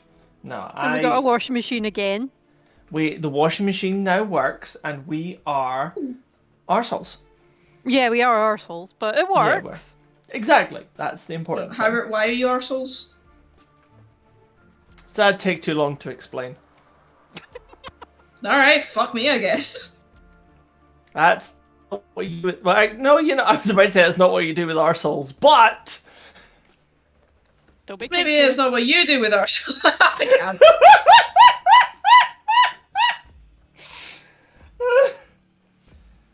Sorry, but, Fraser. Oh, he's not here. Yeah, he's not here to be scarred by any of this. Okay, He well, will be I'm sorry. just always so aware every time I make any kind of innuendo that I'm like, my brother is here. Whoops. That's fine. Why does that matter? Yeah, you'll get over it. I'm used to Oh, being in my I brother's don't endo. It's give fine. a shit. I'm just very aware that I'm like scarring him for life over here. Yeah, scarring's already happened. Have you seen the Nicky Fraser? Bitch is already scarred. Just you might as well go for ham now. Aye. Although, what I'm going to do, because one of the great things that happened this weekend is my incredibly talented and delicious wife made key lime pie, and I'm gonna go get some. Farry, would you like a slice? Fuck yeah, I would. Hells yeah. Be It's back the later, bitches. fluffiest, lightest one that I've done yet, Nice. and it's I just made the single worst loaf of bread I've ever made. explain the process.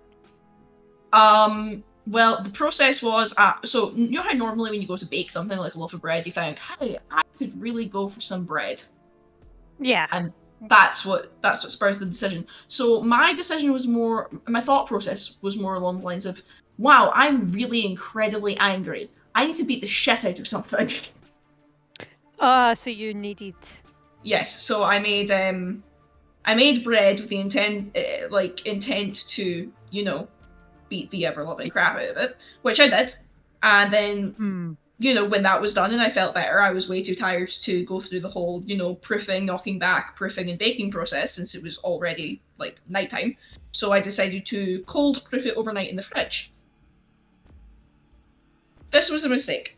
The next morning, it was the single densest fucking like abomination I've ever made. I couldn't. There was like I went to knock it back and it hurt my hand, and I left it to proof to get to room temperature for like 2 hours, and it just would not rise. And I was like, oh fuck it, I'm just gonna bake it and see what happens. What happens was it was still raw in the middle because of the density. Yeah. You may have needed it too much. No, I needed a fine amount.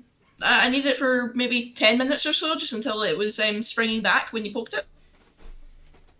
Okay. I think it's the cold proofing that did it. I think maybe my fridge is too cold. I would have slowed the yeast right down. Yeah.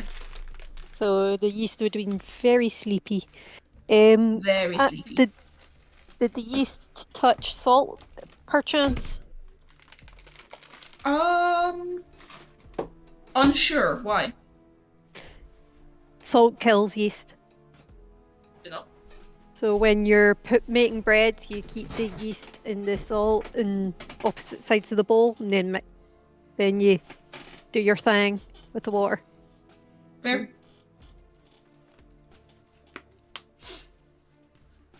I was also, to be fair, I also described whatever fucking ingredients were in my cupboard. I have no idea how old the flour was, so. Oh, that would be a factor then. That's fair. Yeah, but you know, I did not make the bread. Like, the bread's purpose was not to be eaten. The bread's purpose was to be, you know, fought. Not punched. To be eaten, only for beating. Pretty much. It was therapy bread. Exactly. It was emotional expression bread.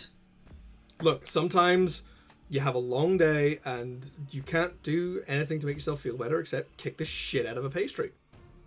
Pretty much. How do you think donuts happened? Some guy got really fucking angry and stabbed one of them. Sure. And that's why we have ring donuts. Sure. I'm not sure that's the reason.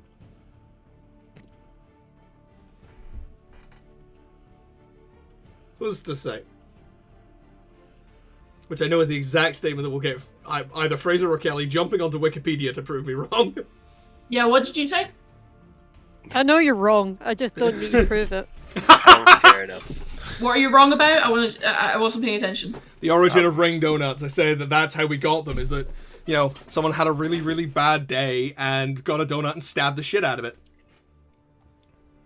That's how we got ring donuts. I was building on your stress relief bread. Mm-hmm. I'm on the Wikipedia page for donut. Yep. You absolute fucking donut. You are a donut. And a meringue. I always thought it was because, like, it was easier to make sure they were cooked evenly all the way through if it was, like, less Yeah, I mean, to be fair, humans gonna have been say deep frying dough since we invented both dough and deep frying, so... Yeah, every human culture has... There are a couple of things that always happen on technological tracks. There is the wheel, there is the sharp metal stick, and there is the fried dough. I love sharp metal stick. Yeah.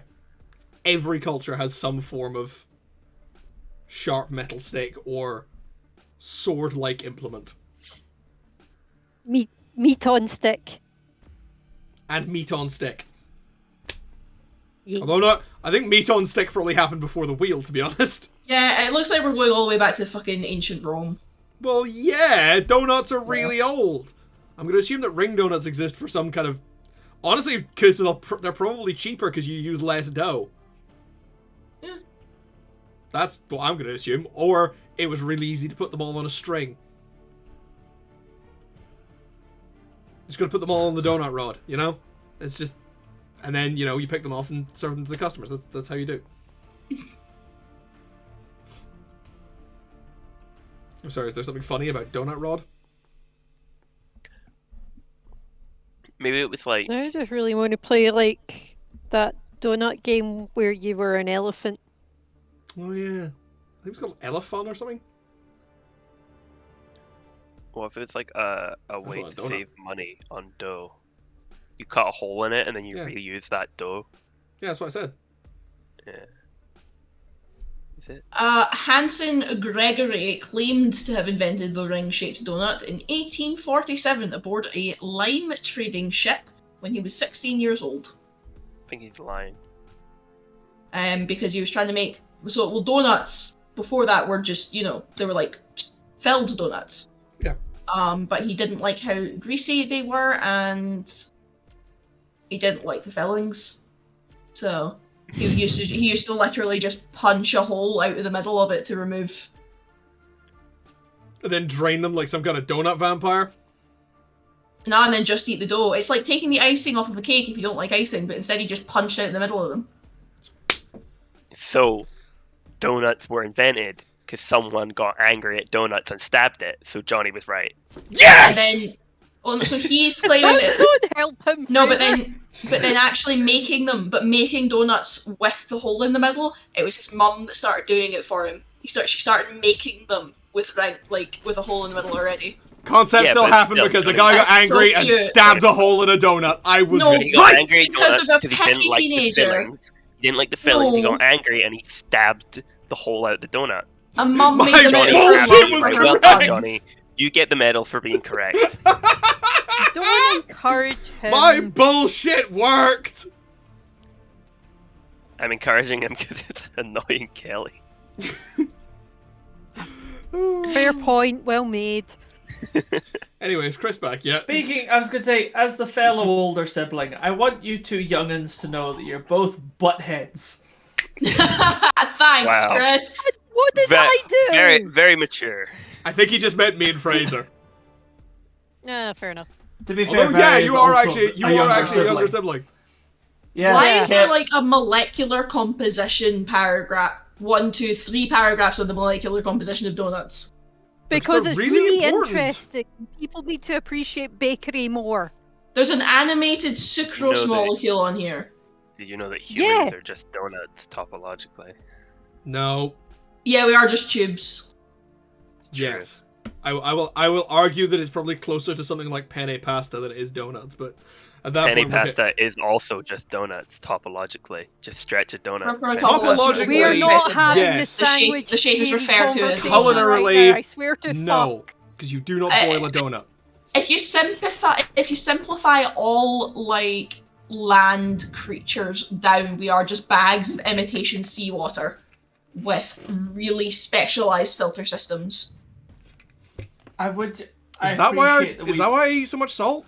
Yes. I was going to say, I appreciate that we've moved past this a little bit now, but I just want to turn around and turn the clock back like 20, 30 seconds and say, Fraser, you're a tube. That would have been Beautiful. fantastic. That would have if been it was devastating if it was on It would have time. been so devastating if it was on time. I would have Anyway, Thanks. we're all back, Yeah. chibs and all. We're all back.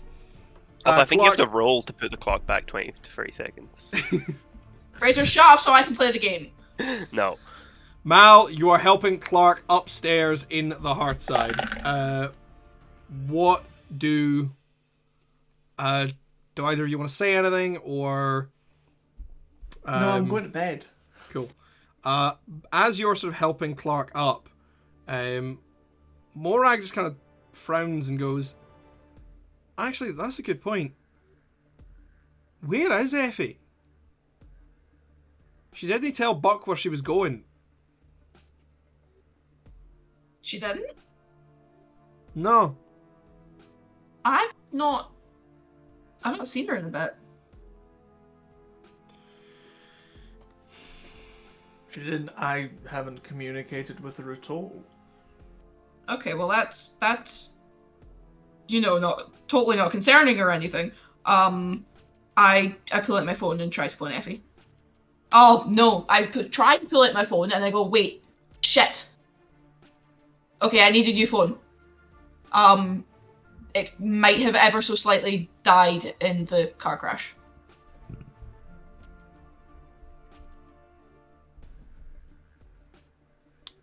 Can I borrow someone's? Can someone else call Effie? I was going to say, didn't I lend you my phone to do it last time? This is my phone that got crashed. Oh yeah. Oh. No, your phone was fine. No, that was after the crash. That was after the car crash. Oh. Yeah. Can I borrow your phone again? I give her my phone. Yeah, I call Effie. Goes straight to voicemail. At this Shit. point in time, Effie, you are still underground. Yep. Shit. Okay. There's no good reason for Effie not to be answering her phone. She always answers her phone. Okay. Do we know... She didn't say where she was going. Okay, do we know where Cal is? Actually, what had Cal gone to do before this? Get the king. Right. Yeah, I think he went to give the king the photograph, the proof. Right. But they all know that I was heading to the hospital because Yeah. He went uptown to see the king, and then you said he was going to the hospital to find you, and then fuck knows where he is now. But if Effie didn't say where she was going and isn't answering the phone, I think she might have tried to do something stupid. Like we need to go rescue her, kind of stupid, or... Maybe. Shit, I mean, I don't even know where we would start. Maybe she was on the south side, but she could be anywhere by now. Right. Okay. Maybe she went to... She could have gone to nick something for Gladys. She could have gone...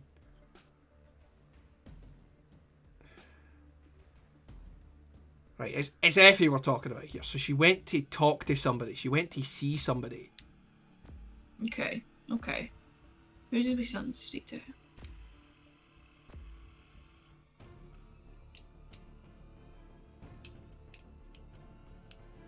She's kind of like mentally rifling through like all the different conversations that we've had and all the different leads that haven't been followed yet.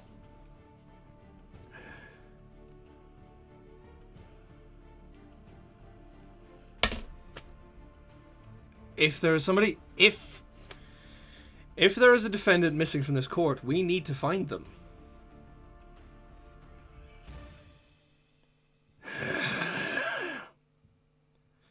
Tiffany stands up.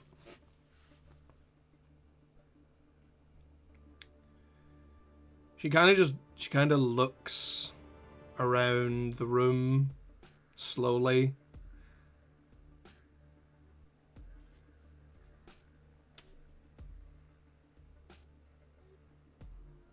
We go.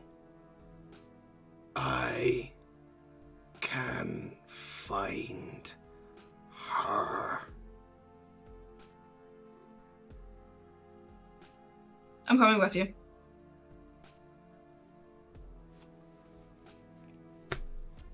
She doesn't react. She just starts walking for the door. I'll come too, says Alex. Just keeping eyes just glancing to her sister. Stay of execution, remember. She's to be brought to attend trial. Tiffany, just to confirm, I'm not in the room, am I? No, you're upstairs.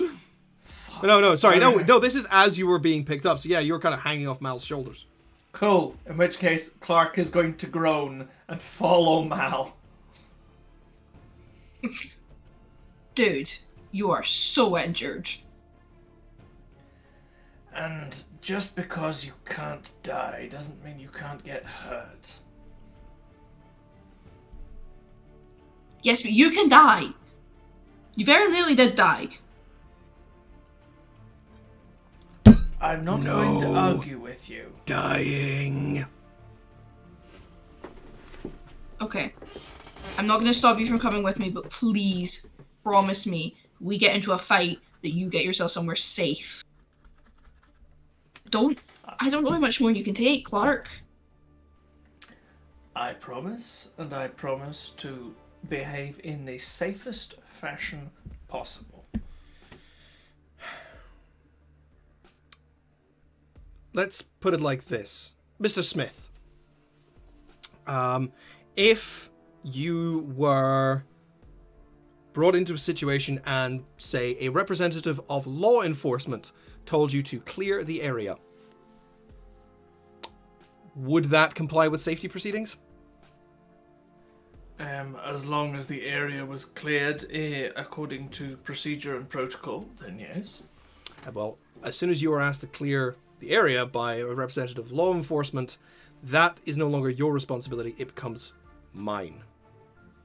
So, I'm coming with you. I'll look after him if something goes insane. Cool. And Mal is like so worried and so freaked out and is just going through so much whiplash that she just has a little moment of like, you know the way how some people have got like a nervous laugh? Yeah. Mal just kind of looks around at everyone who's like getting up to go and goes, "Girls trip." Sorry, that was inappropriate. Very. You look over and you can see that Meg has suddenly just dropped into a very, very professional face. And is trying not to laugh.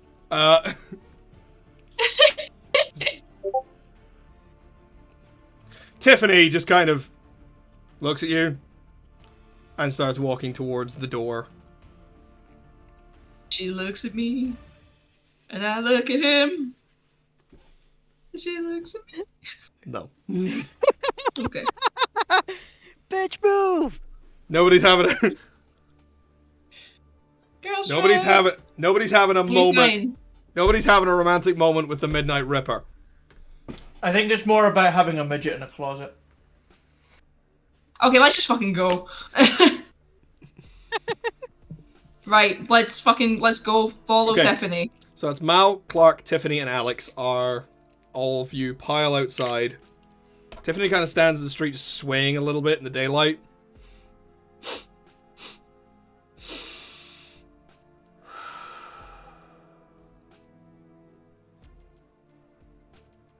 Follow. And she starts walking.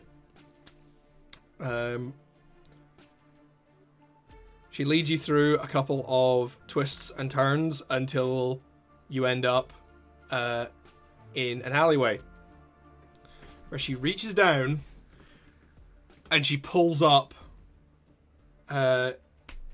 She reaches down, sticks her fingers through it, and pulls a manhole cover up. She's like, shrimp! Down.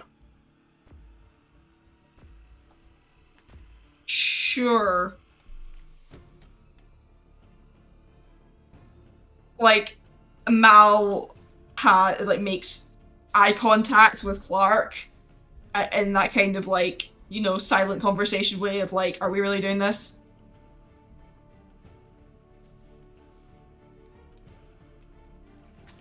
Clark looks to make sure that there's a ladder available. Yes. I love how the fact that Red Riding Hood wasn't sent. Well, Red Riding Hood was sent for Mal and Clark. Well, you're not lost. We just don't know where you are. Yeah, You know exactly where you are. Well, Clark is going to safely climb down. Well, first of all, Clark is going to,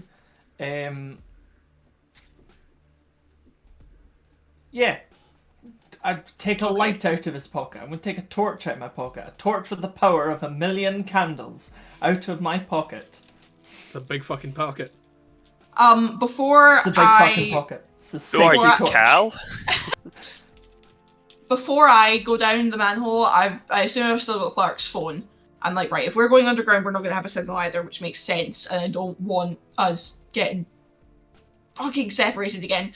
I'm going to call Cal.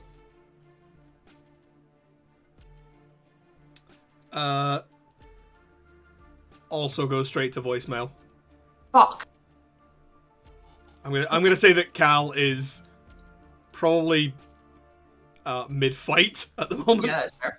Well, she texts both of them. At this point, realistically, we've got a group chat going, right, guys? Yeah. Yeah. She texts the group chat and goes, when you guys are done not picking up the phone, please go back to the Hearthside. And adds, no one die in all caps. Okay. That's my job. Also, this is Mal, my phone got wrecked. Yeah, as if that wasn't obvious enough from the tone, but yeah. Yeah, because the words, no one died, that's my job, came from Clark. That would be concerning. A little bit. You descend into the dark. Clark is lighting your way. And as the manhole is replaced, and Tiffany doesn't use the ladder, she just drops straight down. Boom!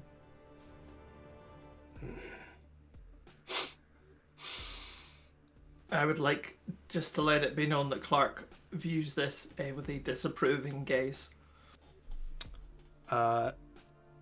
Tiffany reaches into her long coat and slowly draws out her machete. Just leaves it by her side. Follow. And she keeps walking. Mal kind of like starts walking in step with Alex and is like, why is the machete necessary? Because we're underground. We're down in the dark. I've never really been here myself. Well, tell a lie, once or twice. Chasing somebody, but there's some scary things down here at times.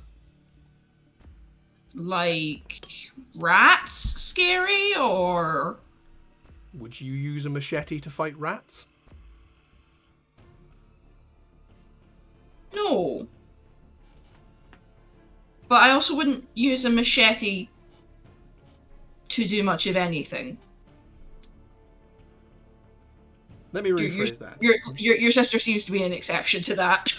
Let me rephrase that. Would you use a machete to fight rats when you were strong enough to rip a man's head off with your bare hands? Point taken. That kind of scary. Although I highly doubt there is anything scarier down here that is scarier than her. Mal kind of like takes note of, okay, apparently we are going somewhere dangerous. Because that's the thing, as far as Mal is concerned, because this whole like rift mist nonsense is still relatively new to her. She's like, okay, some people have superpowers. That's pretty much the extent of her knowledge on the situation. So she's like, okay, So she like turns to Alex and she's like, "Are you telling me that there are like rifts that live there?" Some of them. Why would they need to do that if the mist sort of, means everyone else glosses over everything? The mist glosses over a lot of things. I think some people still have an easier time of it being away from the general public. Yikes. And it's not just rifts down here. What does that mean? You ever wondered what it was that went bump in the night? Well, that was her, but there are other things. Less human concerns. You have got to be fucking kidding me. Okay, what else is real? Seriously. Let's see. Oh, I have got to stop letting things like this surprise me. Well, I'm pretty sure that Bigfoot is real, but I also think that that's just a guy. Bigfoot. Yes. Although, never met him myself. Bigfoot lives in the sewer. No. Bigfoot doesn't live in the sewer. No. I think he lives in a park. Of course. Well, why would Bigfoot be in the sewer? Why is anyone in the sewer? Why are we in the sewer? I mean, no, I know why we're in the sewer, but why the fuck is Effie in the sewer? I have no idea. Maybe she from what Morag has told me, Effie is the kind of person who speaks to people. And maybe there is so she went looking for someone who could help us. Probably. Cool. Mal just is like, fuck it, clearly I'm, just gonna have to roll with the punches on this one. But she does make sure to be, like, extra, I don't know, aware of her surroundings. She's, like, expecting something to jump out at her any fucking second. Alex claps you on the shoulder and goes, trust me, between me and Tiffany, there's probably not a lot down here that can really pose that much of a threat. And, like it or not, since we are currently bringing you to trial, you are both technically in the custody of the Furies. Yeah, it's not me I'm worried about. Both of you. And that means that she, my dear big sister over there, is duty bound to protect you. Well, that's a fun change. Yeah, it's funny how things line up. So, yeah, as we keep walking, Mal's just, like, trying to keep a sense of awareness on, like, how far they've walked and where they're turning, and it's just kind of like, I mean, it's I know that we've got the torch and everything, but it's dark down here, and she's been warned about scary things, so she's, like, listening out, and... As you walk deeper, you begin to feel that same sensation that Effie experienced in the last episode. Clark, you are used to the mist. You have worked in the mist for a long, long time. You have grown to understand it and feel it wrap around you like the arms of an old friend. Mal, you're still new to this. You still couldn't really shake that weird feeling. And now it feels more tangible. You feel like you could almost breathe the mist in down here. Okay. As it gets a little bit thicker, the air choked with a little bit more mystic. And you blink. And when you open your eyes, the woman in front of you is not the ragged and unwashed serial executioner that you followed down here. You see, growing from her back, are two enormous bat wings. you see a red flame-like glow outlining her. And you see the weapon in her hand is no longer a slightly rusted and notched machete. It is instead a gleaming silver axe. Can I... Clark, you see this as well. Yeah, no, absolutely I do. Yeah. Can I just... I'm probably at the front of the party, and... Yeah, Mal's you're... not. Yeah, Alex and Mal are taking up the rear, you're in the middle, and Tiffany is at the front. Right, because I'm... Never mind. It's fine. Also, I...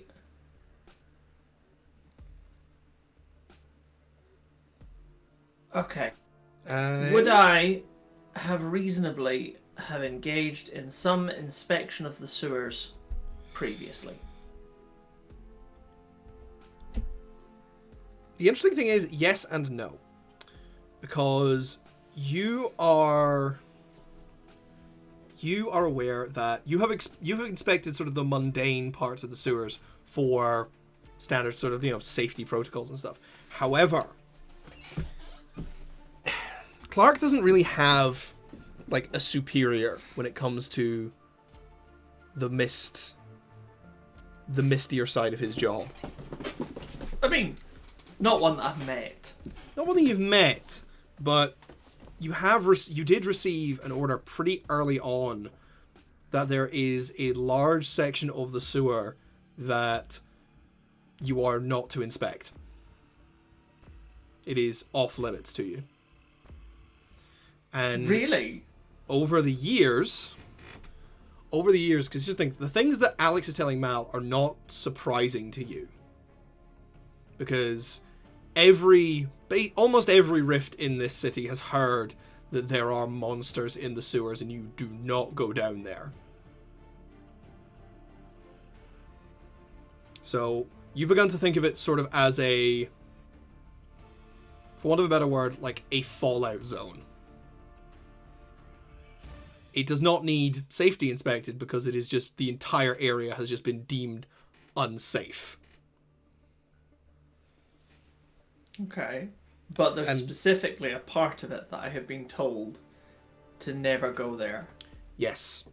And you know that you just crossed that threshold. Oh dear. Yep.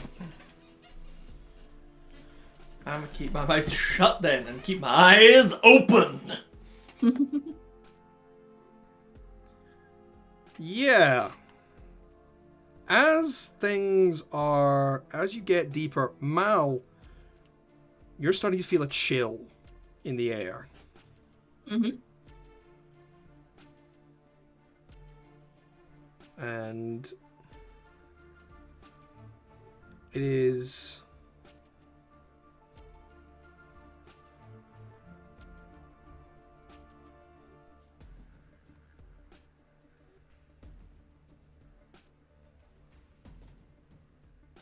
Sorry.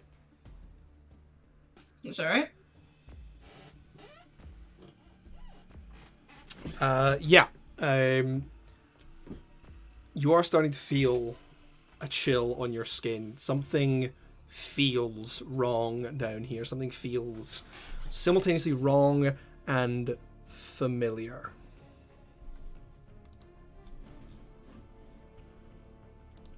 Which means, Mal, you are the first person to see the eyes looking at you from the water.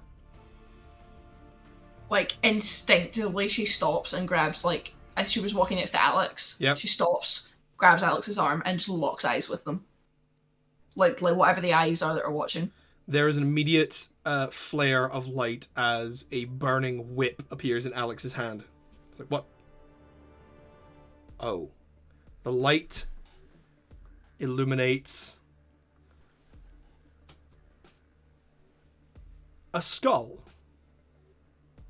A skull with a deep gold gleam in its eye sockets.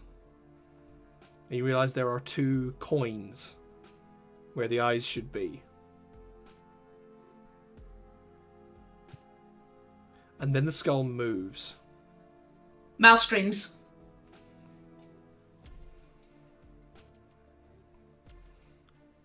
The skeleton stands up out of the water. It is wearing rags. What you think might have been a suit, but has been so horribly damaged by sewage and decay. And the skeleton just kind of looks at each of you and just goes,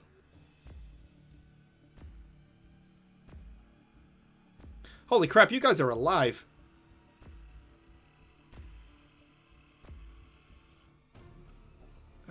We are. Is that going to be of any issue? I mean, not with me. Not with me. He holds up both his hands, which are also completely skeletal and missing 3 fingers. What the hell? Oh, I'm sorry. He reaches into a pocket in his jacket and just goes completely through. Shit. Sorry. My name's Jimmy Poptodopoulos. I was a lawyer. I am dead.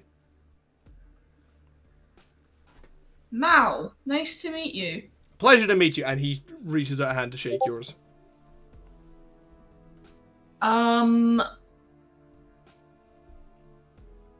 Jay, does now seem like a good time for... Yes, it does.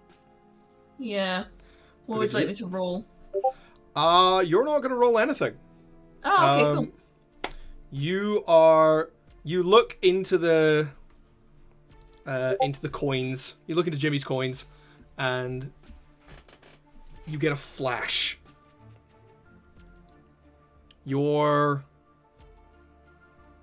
standing on a bridge in the city. You kind of know this bridge. You've seen it before. You've crossed it many times. It's dark. And there's a man.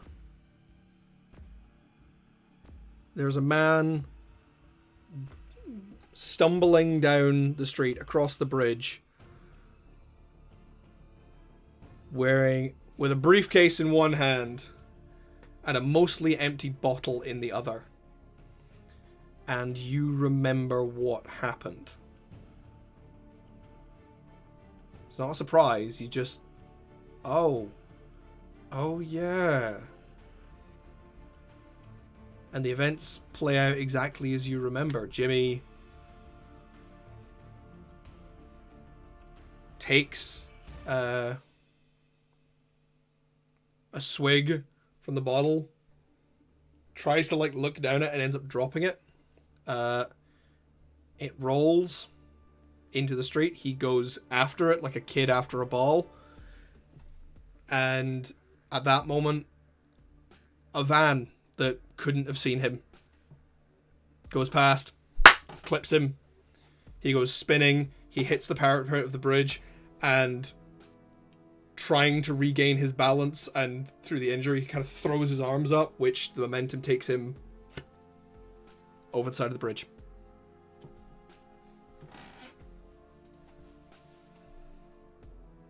And you are back in the sewer. You okay there? Yeah, just... You look like you've seen a ghost. Sorry, dead guy humor. She's just looking at him. Like, she can't form words. She's just looking at him. And then she sort of gives herself a shake. And...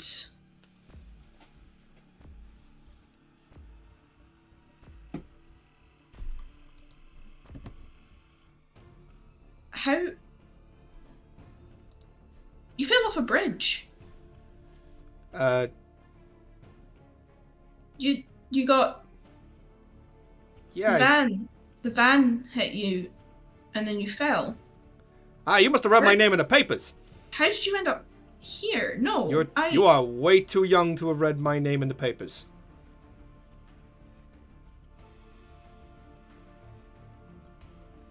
I died in 1982. Who are you?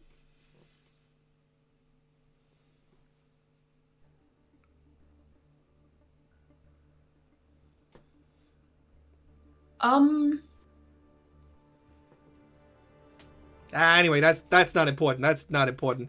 Look, this is an awfully dangerous kind of place for yous that breathe. And for the first time, he clocks Tiffany. And you've got all the protection you need. And I just want to stand here and wish you luck and have a nice day. Bye. He immediately turns around and legs it. Mal is just looking at the hand that he shook. Yeah, it's still in your hand. No, like my hand. Yeah. He's like, oh yeah, I need that back. You okay she's there? Just, like, she's got this very far away look in her eye.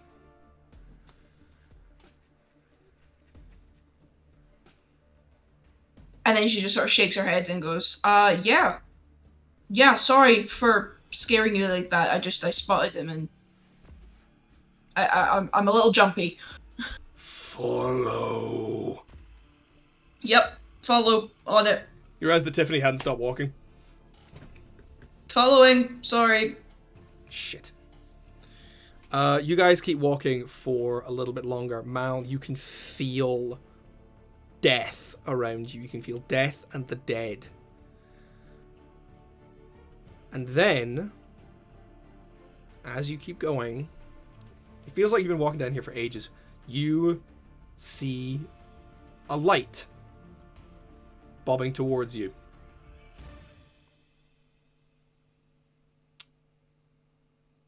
That light is being held by a decaying figure wrapped in rags who is walking just ahead of Effie. Oh, Effie! Thank God. Found. What the fuck are you guys doing down here? Looking for you. Hello. Technically speaking, I'm here to put you under arrest, but it's not as bad as it sounds. They were at the Hearthside for the bar, and we couldn't get a hold of you. And yeah, it's not due until 4. Oh, what time is it? Yeah. It's about 4:15. Of course it is. You My apologies. I just got really worried. I'm sorry. I didn't know what to do. You weren't answering your phone. Fine, let's go. Is Effie gonna react to Tiffany? Effie just looks at Tiffany, thinks of everything she's seen today, and nah, she's just like, this is my life now. Today has been so weird, this might as well happen. Do you still require a guide? No, thank you. The guide bows to just to you guys in general, and then in particular to Effie. Turns. Effie bows. And then he turns and shuffles away, the lantern swinging. Wait, sorry, before you go. Yes. May I? And she just holds, she offers her hand out, palm up. He puts his hand on yours like that, also palm up. Do I have another vision? Yes, you do. You are in an unfamiliar place. You don't recognize this place at all. You don't recognize the crowd that you are in.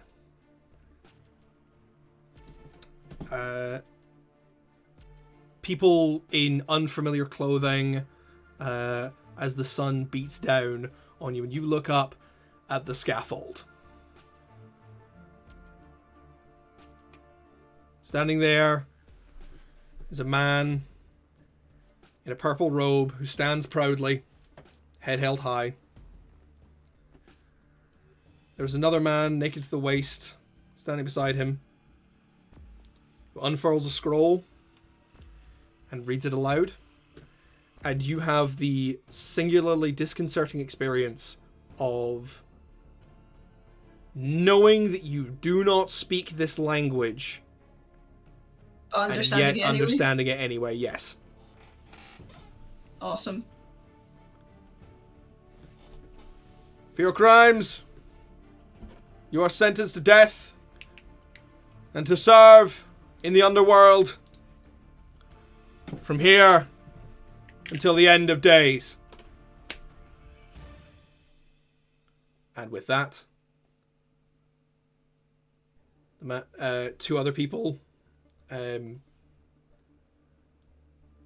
step up to this guy, and each of them drive a spear through his chest until they cross, sticking out of his back.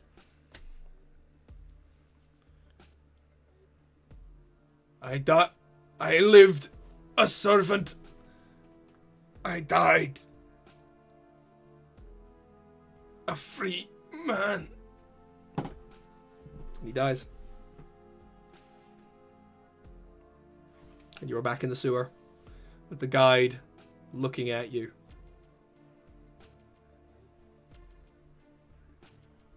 She bows back to him the same way that he did to us.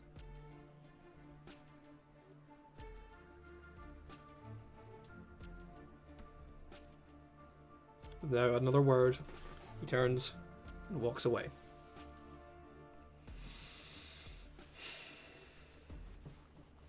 Trial follow.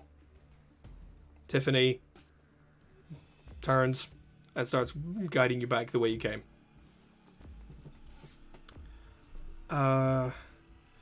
Effie, you are under arrest. You have the right to remain silent. You have the right to an attorney. Anything you say can and will be used against you in a court of law. You are now in the custody of the Furies. Okay. Girls trip. And apparently on a girls trip. Let's go, girls. Girls trip and Clark. Clark Kent is one of the girls right now. You know what? Pretty honoured by that, thank you. You guys reach the surface after some more walking and begin heading towards the hearth side.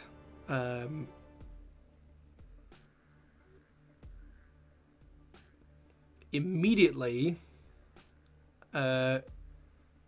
Effie, your phone buzzes with a couple of missed calls. One from Clark, one from Morag, and one from a number that is just identified as Judge Monroe.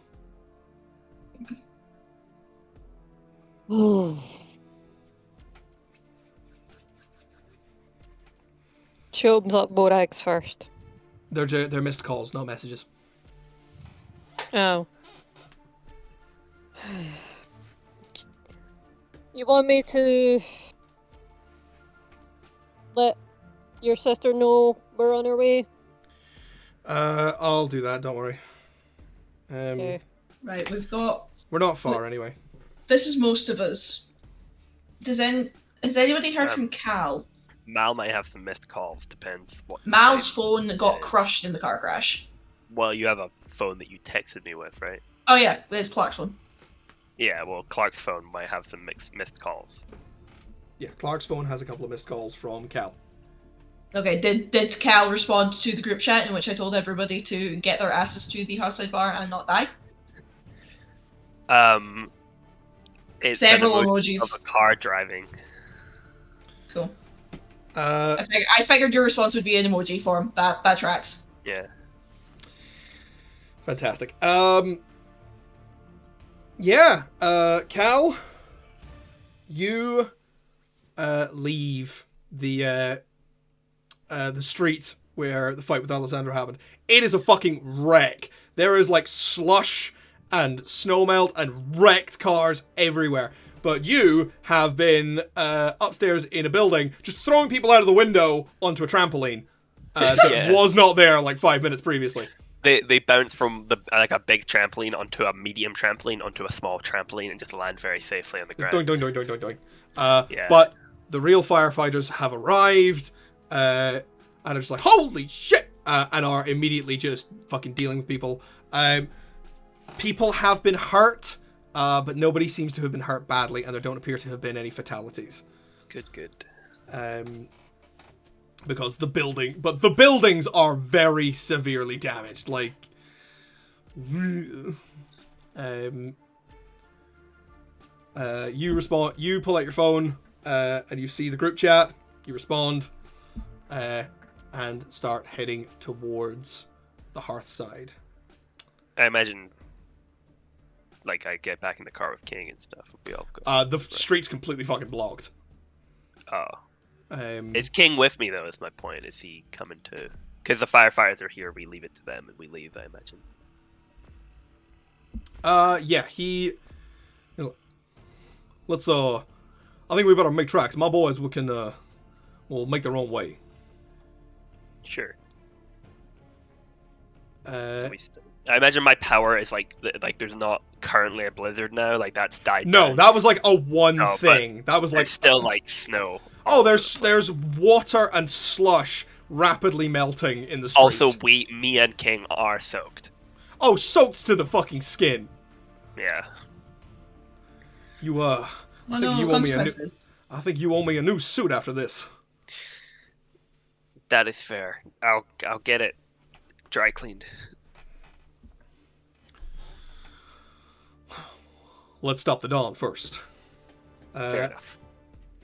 Yeah, y'all head back towards the Hearthside and actually reach it at roughly the same time. You're all standing together outside of the bar, and what do you guys do now that you are all reunited? Hey, hasn't been the four of us in a while. Effie pops a mint into her mouth so they don't smell our breath from the smoking booze. Tiffany. Clark. Yep. Clark Hey. smells the smoke and booze. No hard feelings. Me hitting me with that hammer a while back, right? You take badly, yes. Folks, this is my very good friend, the King. Thank you very much. A pleasure to meet you, sir. This, you know what? Not even the weirdest thing that happened today. Nice to meet you, I'm Mal. Nice to meet you, little lady. I'm Billy We Jackson. do this to try and get like a decent night's sleep. It's been a while. Understandable. Let's go. Go in the bar. Yes, I say we head in. Have She kind of, a little bit of preparation time. Wait for your lawyer to get here, and then we Yeah, start Mal the trial. nudges Effie. Mal nudges Effie and is like, you got us a lawyer, right? Yeah. He's eccentric. As long as he's here. Oh, hang on. Effie quickly pulls out one of her phones and sends a fully blacked out sunproof car to pick him up. Cool. Yeah. Yeah, so you get somebody to go and pick up Vincenzo. And make sure he's sunproof. Yeah, that is a man who applies factor 50 with a fucking trowel. Factor 500. Just makes it last longer. Yeah. Okay. Yeah. Do you guys head in? Fuck yeah. Let's see how this goes. You all enter the bar. And you are greeted with a very particular scene. The bar is in chaos. Uh-oh. You recognize the slumped figures of Buck, Mark, and Janice, the doorwoman, scattered across the bar. Morag is stood at the bar in her customary pose, hands out. She is up. She's conscious. And it takes a second to notice that there is the handle of a dagger sticking out at the back of each of her hands. You of Wee Bobby and Doug, there is no sign. But there is a heavily bandaged man sitting at the bar, knocking back whiskey, holding what you know to be one of Morag's most expensive bottles. And standing in the center of the floor with Judge Megan Monroe held aloft by her throat in one hand is Don Calighieri. And that, I think, is where we should end our session. Oh, he is so gonna regret that. Thank you, everybody, for joining us on this Monday night, City of Mist. Despite me having just set up what's going to end up being a violent-ass cliffhanger, we are not here next week. There will be no stream because Chris is unavailable, and it is my birthday, so I will be doing nothing. I will be doing a fat sack of nothing, and I appreciate the time to do that. So there will be no stream that night. So join us back here on the 5th of February for the next exciting episode of City of Mist, where we will find out just what happens when the Dawn breaks hospitality. Let's fucking go. You can join us for our after show, Geeking Out Over the Credits, on Patreon, which we will be filming right after this is done. You can find us on YouTube, all of our previous episodes. Please go and watch them. If this is your first episode, I'm sorry that you have no idea what the fuck's going on. But go back and watch the earlier stuff. It's really fun. That's all up on our YouTube, which is youtube.com/thebrothersHoney. Unless YouTube has changed how its URLs work, in which case, fuck them. You can follow me on Twitter. I am JonathanHoney4 on Twitter. You can follow my games company, Old Alliance Games, at @old_games.